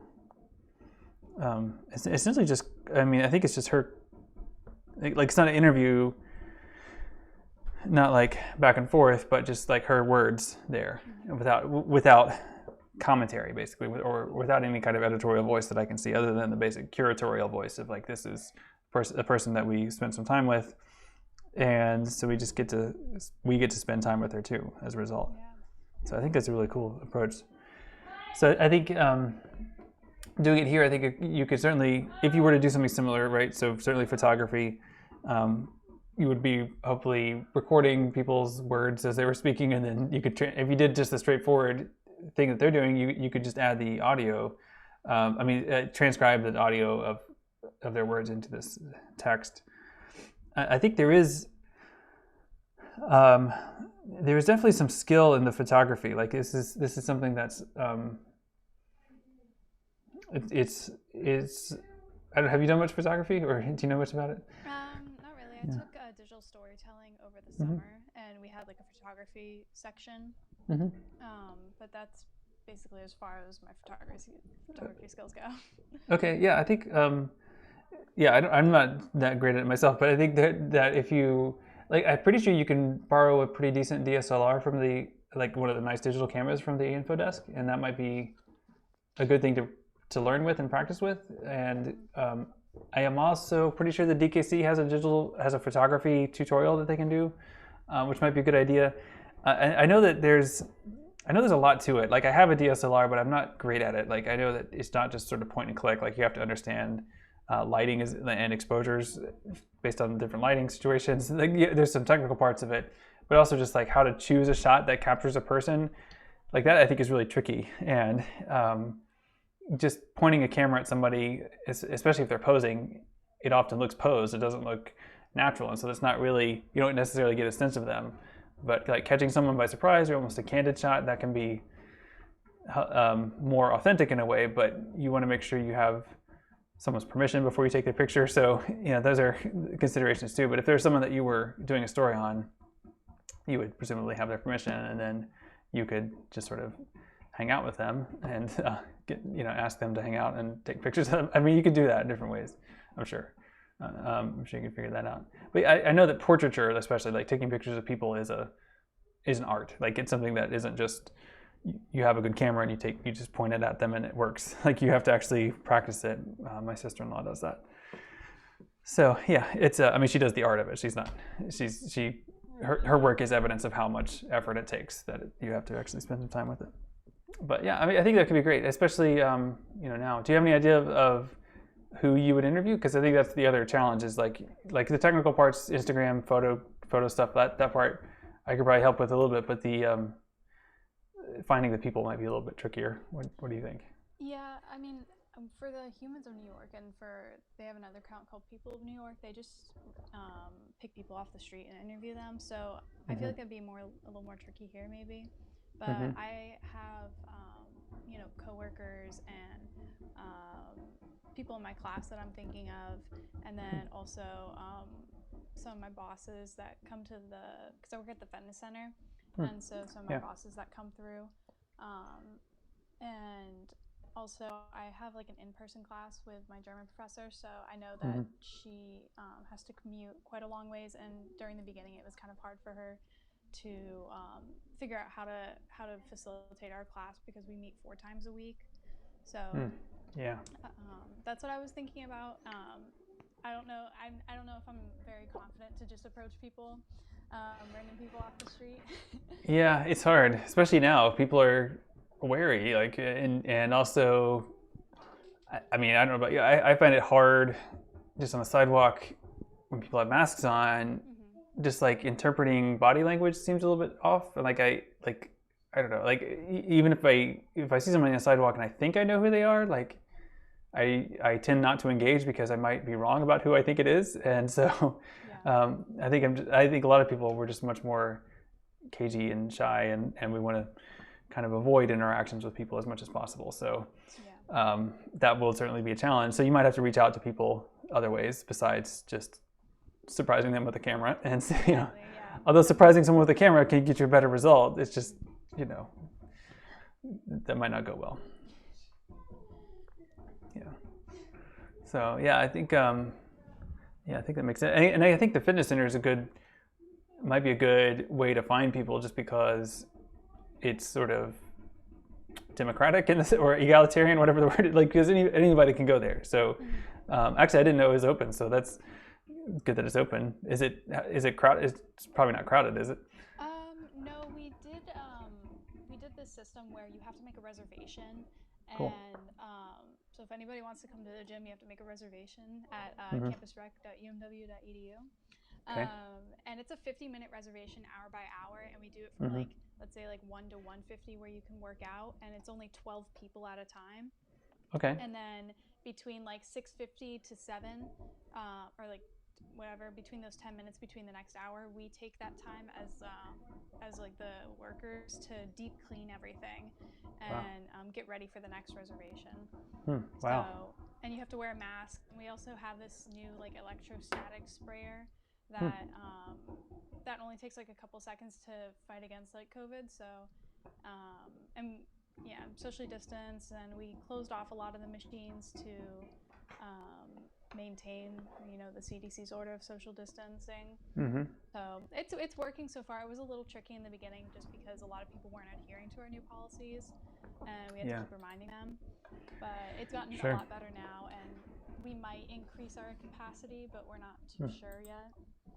So. Yeah, you got to be careful, and I guess if you increase capacity, you probably have to clean more, or that would be, I don't know, that'd be hard. But yeah, we set up a system where we give like the patrons that walk in cleaning cards.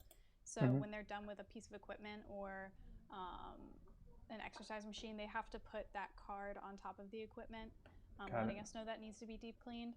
So yeah, that makes sense, because I was going to say, if you just sort of did everything, that would be a lot for 10 minutes. Like, that would take you more than 10 minutes. But even with just a few 12 people's worth of equipment, that would still be a fair amount, I would think. It's quite a lot. And we have to clean the bathrooms every hour. Well, it's a lot of work for you all, but it's great that it's open for people that want to go. And also, like, I don't work out a lot, but I think one of the things that has kind of made me hesitant, at least at the UMW Fitness Center, is running into students. Like, when I'm super sweaty and like angry from working out, or like I'm whatever is going on, and like a workout can be kind of intense. So like, I've had that situation where I'm like lifting, and then someone's like, "Oh, hey, professor," I'm like, and I'm like, all sweaty.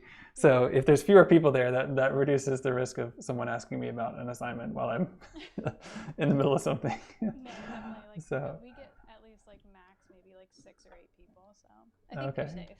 Okay, I might check it out. I do have. I finally was able to buy some weights at home, so I can work out at home. Like, for a while it was impossible to find any free weights online, but I finally found a few things at Dick's, so I was able to have not a complete set, but enough to work out with. So it should be good.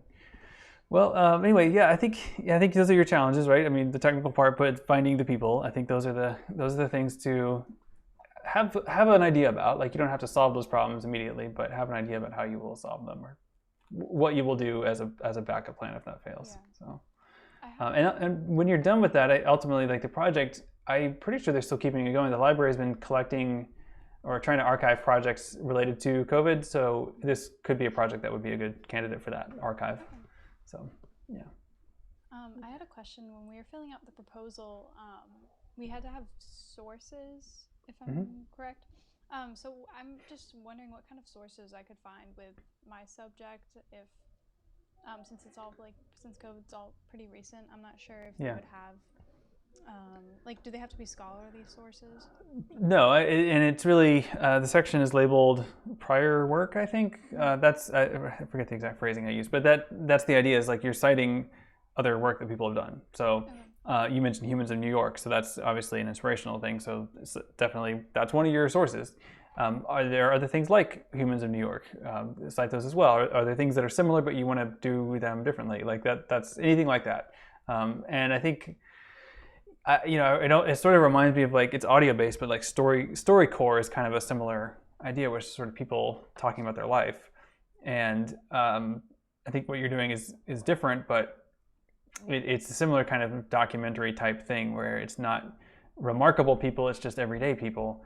And what you find is that everybody is remarkable. Like, that's the thing about StoryCorps. Like, everybody has something a story worth telling. And so I think that seems to be the case with Humans in New York as well, that it's in many cases just average people, not famous people, but just regular people. And that's what's great about it. But yeah, that's what I mean. It doesn't have to be scholarly. If you can find something, that's great. But you don't have to feel obligated to. Okay. Yeah, just if you cite sources, make sure you cite them. Like if you find inspiration somewhere else, then make sure you cite that. Or like a resource about photography or about how to use Instagram this way. Like those kinds of things could also be citable sources and helpful as you try to figure out what you're trying to do. Okay.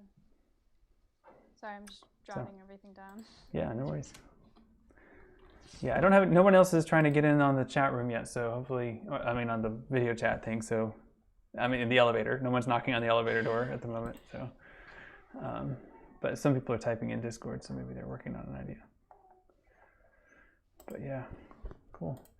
Well, any other questions or anything? I think that's about it for any questions I had. You said to get the DSLR, it's at the info desk, right, in the HCC? Yes. Mm-hmm. Okay. And I don't know what I don't think their policies are that different for this year, but probably worth. They could probably tell you. You can ask them if there are any differences in terms of their checkout procedures. Okay. But probably not. Awesome. Yeah. All right, cool. Well, good luck. I'll see you. I forget, Wednesday or Friday. You're a Friday, I think, are you? Yeah, I'll probably. But either day. Both days. Okay, great. Awesome. Sounds good. See ya. Thank you so much. Bye. Yeah. All right, so I'm trying to put the elevator music back on. I think I found the right input, but the way that it's set up, I can't actually monitor it through these headphones. So if you're watching the stream if you're watching the stream, let me know if the audio is coming through at all, because the elevator music, it should be audible but not distracting. So let me know how it sounds. Okay, so let's see.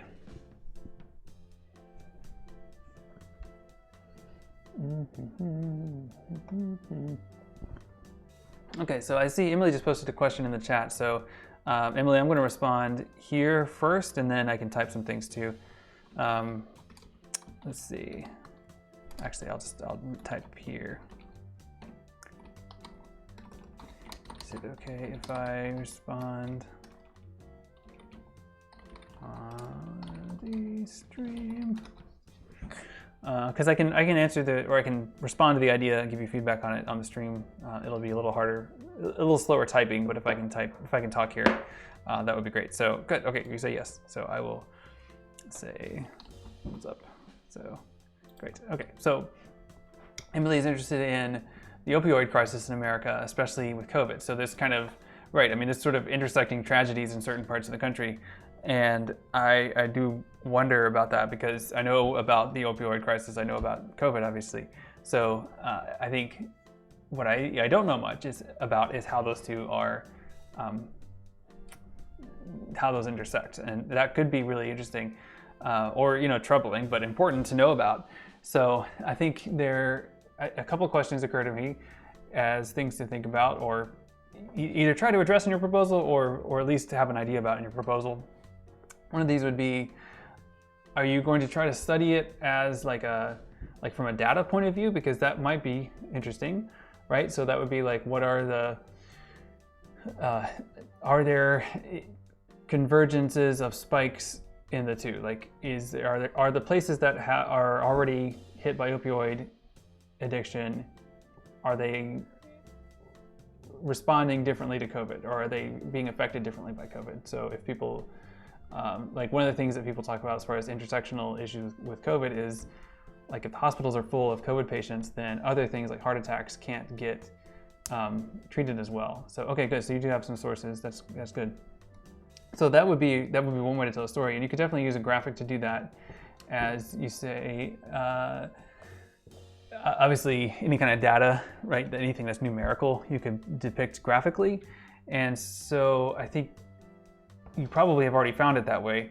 But as you've noticed, certain graphs are better than others, and some of them work better than others.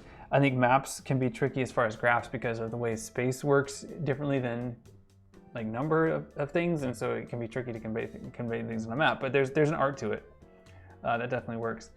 I think another thing though, like you talk about the storytelling method, and if you really want to do this journalistically, then stories can be a great way to connect people to something, like especially to a problem.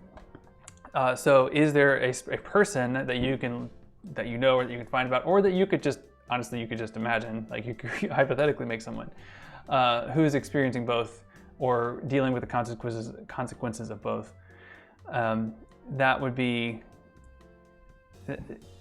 interesting, right? Or that would be a way to tell a story. And so you're asking, does Storyline.js work? I think so. I think you could do that. Let me see if I can pull up Storyline.js so I can show you what it might be used for. I think I can do this way. Yeah. Okay. So that's the quiz where people have where I invited you to submit things, but. Yeah, so Emily's asking about Storyline, so let's take a look at Storyline. So Storyline.js, first of all, I want to make sure this is the one you mean, because there are several similarly named tools. So there's Timeline.js, there is Storyline.js, there is TimeMap.js, and there is StoryMap.js. I think that's all of them. I think there's a bunch. So several of these are made by Nightlab.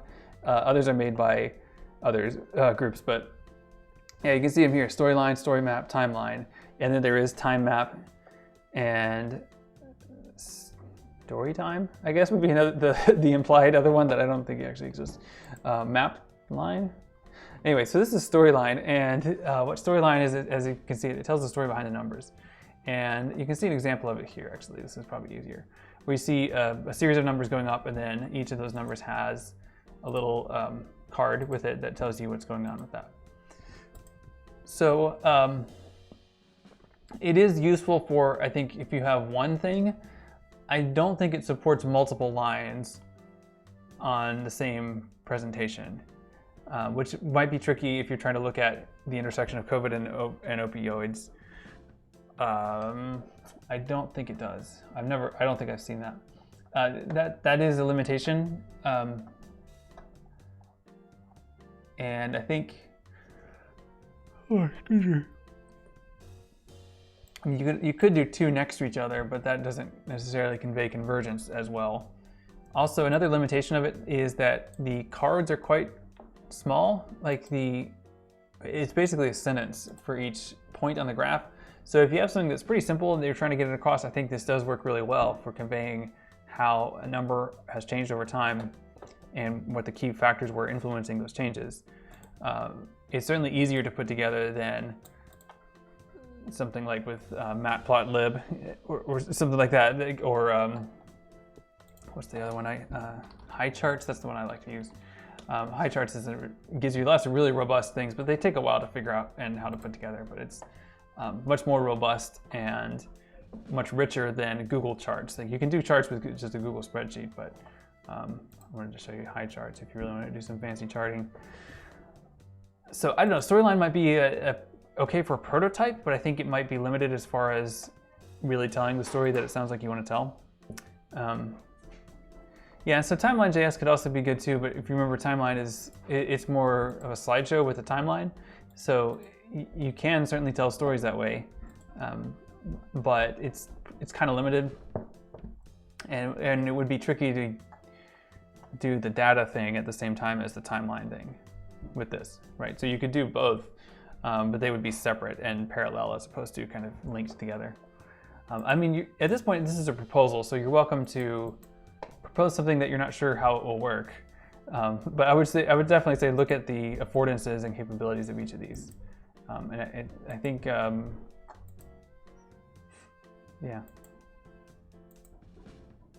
Yeah, I don't know. I mean, you could list numbers on the timeline, but it wouldn't really convey it, convey the volume of it as well, I think. So I don't know. I mean, high charts would be more challenging. I I don't think you can combine media within hide charts, though. That would be a limitation. Like they're pretty rich representations of information, and so you'll see like in all the different COVID dashboards, a lot of them use hide charts to convey their graphs. Same with opioids or any other kind of graphic kind of thing. There's lots of different options. It's just they're really tricky to. I mean, not tricky, but you kind of need a little bit of code literacy to work with these. So I'll just show you, for example. Oh yeah, synchronized charts. This actually kind of might be what you might want. It can be pretty neat, but then this is what you have to create. Like you have to write this is the code for this chart basically. And you can see it's actually not super long. Or actually no, those are the options, right? It's the full code is here, I think. And so CodePen is just like a learning tool that lets you try things out. So that's not important. But it's all this JavaScript basically. You're writing most of your data in JavaScript. I don't know where it's getting the data from for all those points though. Maybe it's coming from an external source. I can't figure it out. Anyway, the point is, yeah, try different tools, right? I mean, try to see what they do and think about the storytelling. If it's data oriented, I think Storyline.js would be a good starting point, but you might find it not rich enough. I mean, you could expand it. Like it's open source. Like you could adapt it to tell your story better. But I think maybe thinking of it as a prototype would be okay as a start, and then see what the limitations are, or see what the things are that you can't do with it, and then try to solve those problems as they come. I don't know if that makes sense. Yeah, I don't know if that helps or not. Hopefully that does. Well, somebody is trying to come in. So in my elevator room. So let me turn that off. But hopefully that helps, Emily. If not, feel free to ask for more, or we can talk later too. Okay, so let's see. It looks like Jessica is here, so I will let Jessica in. And hello. And hello. Hi, can you see me? I can see you. Yes, you might want to mute the Twitch stream so that I'm not showing up twice. I can see you. Yes, you might want to mute the Twitch stream so that I'm not showing up twice. Yes, you might want to mute the Twitch stream so that I can hear myself multiple times. How do I mute the? I can hear myself multiple times. How do I don't know. Is it good now? Yeah, I think so. Yeah, I don't hear myself multiple times now. It's a pretty long lag, so I guess it didn't feedback, but I was afraid of feedback. But yeah, anyway, that works. No worries. Yeah. So what's your idea? It's kind of like a bare bones idea right now, but the basic idea is a website that filters restaurants in the Fredericksburg area by food allergies or diet restrictions of the individual in order to find the safest place for them to go out and eat. Oh wow, cool. Yeah, that could be super useful for people. So you'd have to have access to the menus for each of those, and that would be like I'm kind of thinking through the problems you'd have to solve. Be like, you'd need to get the menus, and you would also, to some extent, need to know. I mean, not full recipes, but you would need to ask probably in many cases, like what are the, does this have gluten? Does this have nuts? Like those are things, and those are things that a lot of restaurants know. Like they know that customers want to have that information. So it's either on the menu or I'm sure they wouldn't mind providing that information. Yeah, I definitely thought about that. Like specifically Chick-fil-A, their nuggets and stuff is fried in peanut oil, but their fries are fried in canola oil. Interesting. Okay. Details like that I might have to like go out and search for, or ask the restaurants directly for. But just have it in one little space, so it would be easier than trying to navigate through all these different restaurants, especially ones that are completely out of the question. So, yeah, and of course, I mean, different people's allergies may be more or less severe. Like some people can't even be in the same room as a peanut, or else they might have a reaction. But I will die if I walk into an Olive Garden. Like. Oh wow. Okay. Yeah. So avoid that one. But yeah, there's. But like just knowing that there are risks and like having a map of that, I think could be yeah, really useful. And I can imagine, again, like you could use them, like Google Maps has the pin feature, you could do that, or even just like a filterable list, like that would also be a way you could do that. I'm trying to think of a tool that might be able to do that, the filtering part of it pretty well. I think that's the biggest concern, is being able to find something that can have that list and be able to filter things by like what's checked off and what's not.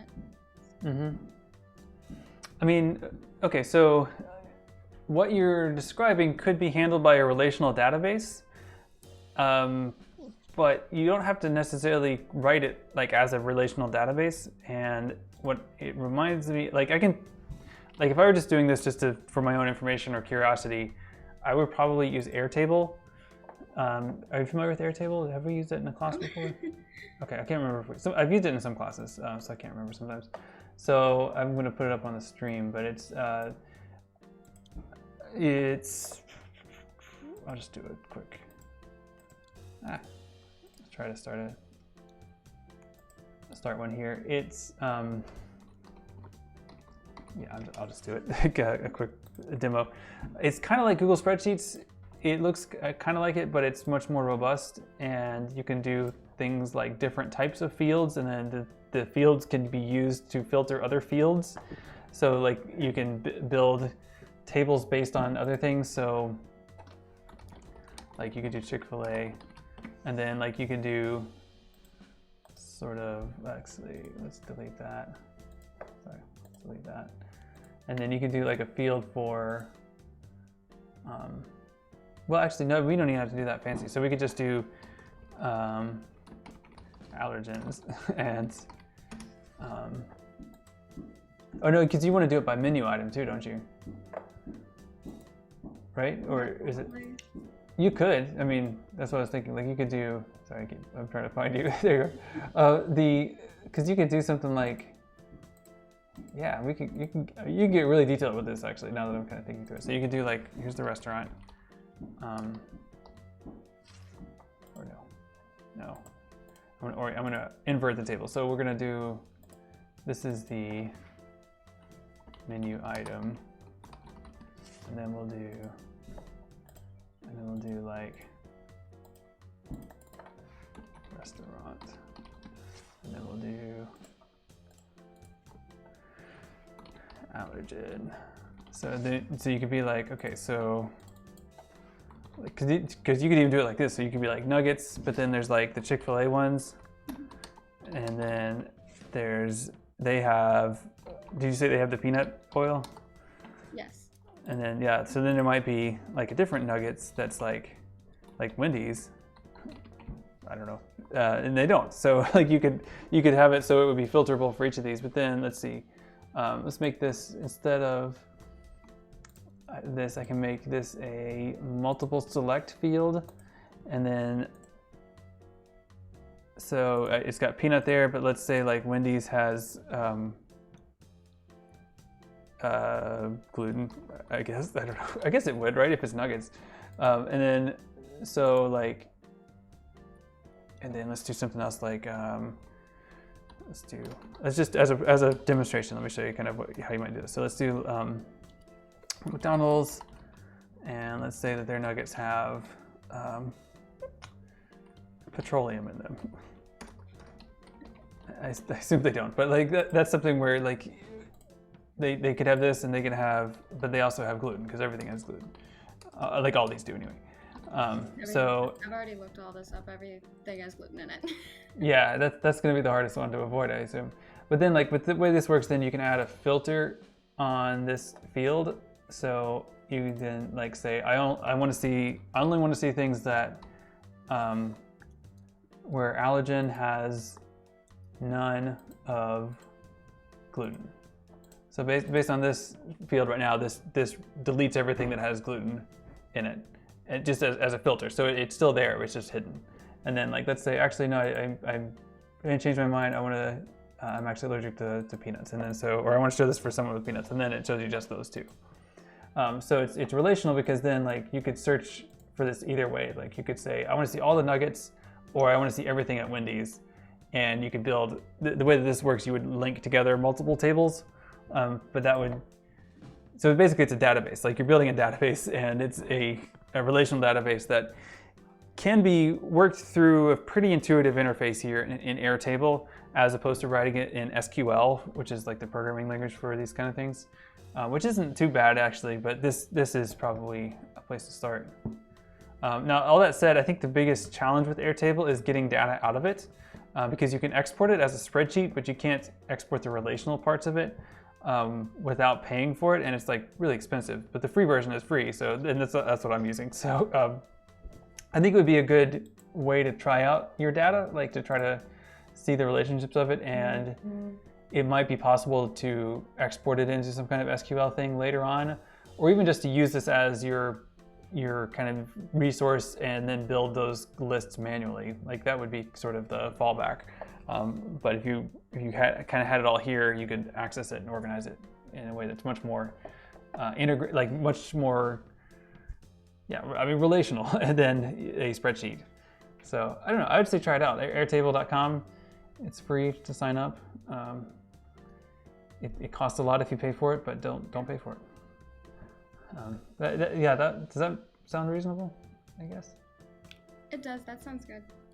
Yeah, and were you thinking like a map or kind of list? That's where it started, but I don't know, I guess it depends on like the data, but it might be a map. Yeah, because I wonder if there's a way to present that in an app form, like as a map, like here I am and what's the closest place where I can go eat.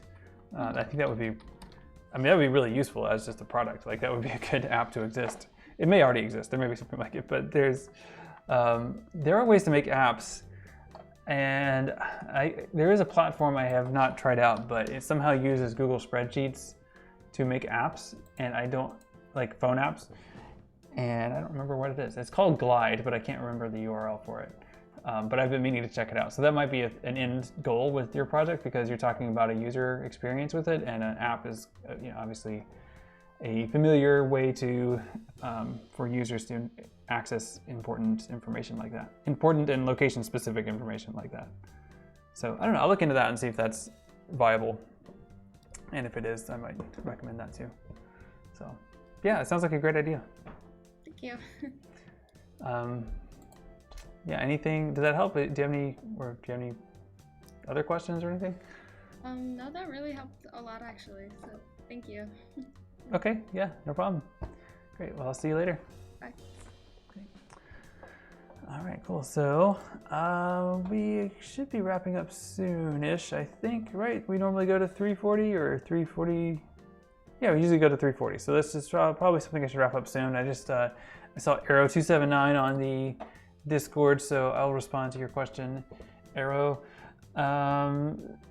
in case it's useful for anyone else. So Arrow is looking at, I can't be in the elevator, but my biggest issue has been finding specific posters to go with the gender swapped children toys ad. I found a lot more TV commercials, yep, quite a few from the 80s, so I think I'm gonna keep my Photoshop project to the 80s, right? So not sure if I want to do a website to post them, or if I just want to use Instagram series feature where you can post multiple pictures in a post, so each post can compare original to edited, so it's like a 2020 versus 1980 version.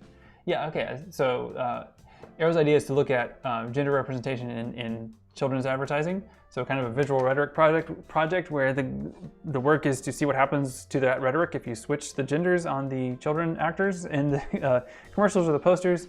Fly in here. So yeah, I think it's a really interesting idea, and certainly Photoshop would be, or something similar would be the right way to edit these posters. Oh yeah, you don't need that anymore. So so Arrow, I don't know if what you found so far, but obviously commercials are going to be easier to find in the sense that there are lots of YouTube compilations of 1980s commercials, for example. I know because they keep getting recommended to me, and I watch them. I think they're actually really entertaining and soothing in a way to watch. So I know that they exist. Now they're videos, so that's going to be harder to edit, obviously, than a photo. Certainly Photoshop is not going to help you edit a video. And doing gender swap on full motion video is, again, going to be much trickier even for a professional. So I think sticking with images is good, but finding Oh, you know what? Actually, I just thought of finding the posters is going to be a challenge, but I just thought of a place you might be able to find some. I don't know which. It sounds like you may have found some already, but I just thought of another place. So let's see, and it's no surprise to people who know me. This is archive.org. So, oops, I didn't mean to move the elevator. I meant to move my browser here. So archive.org has a ton of stuff in it, including old magazines. So, yeah, let's just look here. I'm trying to think of a good magazine that would have kid-oriented ads in it. Because I don't know, let's just check some of these. I don't know if they have Game Informer.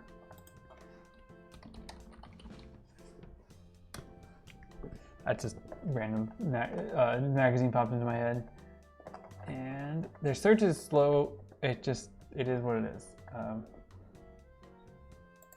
So I think you can drill down by type. It helps a lot if you know exactly the title of the thing you're looking for.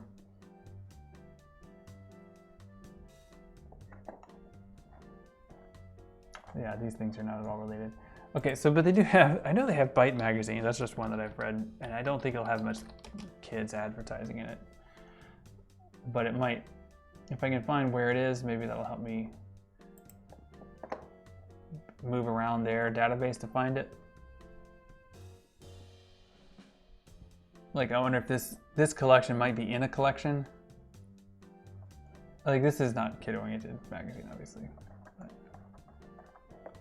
it is one that I have read. But not when I was a kid. Okay, so... Okay, yeah, so here's what I was looking for. So that down here says, this looks like it's in a collection called the Magazine Rack. So that might include other magazines. Yeah, here we go. So, knitting magazine. Again, this might be fruitless. This might be a wild goose chase, but I'm wondering if there's anything here that might be kid-oriented. What is Crash Magazine? Yeah, obviously, well, as you're seeing, if you're looking at these, a lot of these are tech-oriented. Software, hardware. I don't know what Crash, I don't know this one. Oh, it's dedicated to the ZX Spectrum home computer. Cool, all right, let's check it out. I mean, that was a computer, really a game console / computer that was marketed at kids, like it was meant for kids, so. All right, so here's, what? Okay, it's a game of some sort. All right, yeah, Platoon. So this is the game based on the movie. It's almost kind of hard to tell what the ads are as you look through these, but a lot of these are going to be software ads or ads for commercials, I mean, ads for video games, so they might not be totally relevant to your study.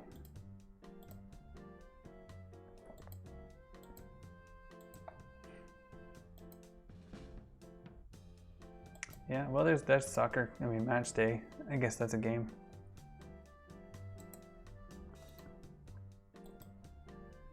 Yeah, there's Nick Roberts playing tips.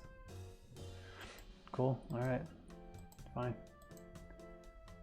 Is that like level maps? Sorry, I'm getting kind of distracted by this. Yeah, so I don't know if this is going to help as much as I had hoped.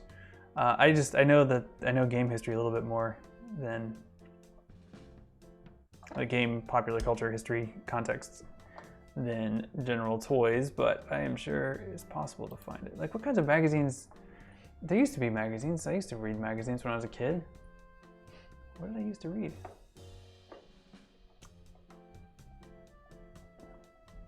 Vampirella? What? No. Sinclair user, Saturday Evening Post. Oh yeah, Nintendo Power. It's a classic. Oh, it has 0 items in this collection though.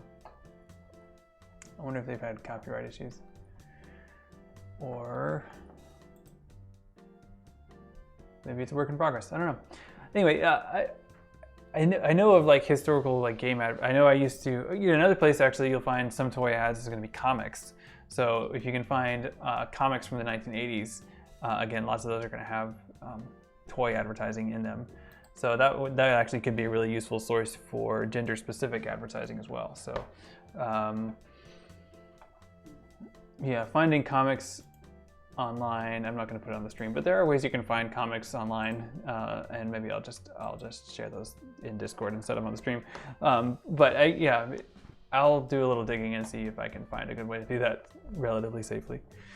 Yeah, I think that's your biggest issue. Yeah, Toys R Us. Oh yeah, toy catalogs, certainly. If you can find those, that would be great. So, cool. All right, well, I'm gonna wrap up the stream. I think this is pretty interesting, and I think it worked pretty well getting the video on there. I'll look at the playback later, but I think this works, just having one big long stream, and mainly because it was just sort of different topics coming up as they came up, and that seemed to work.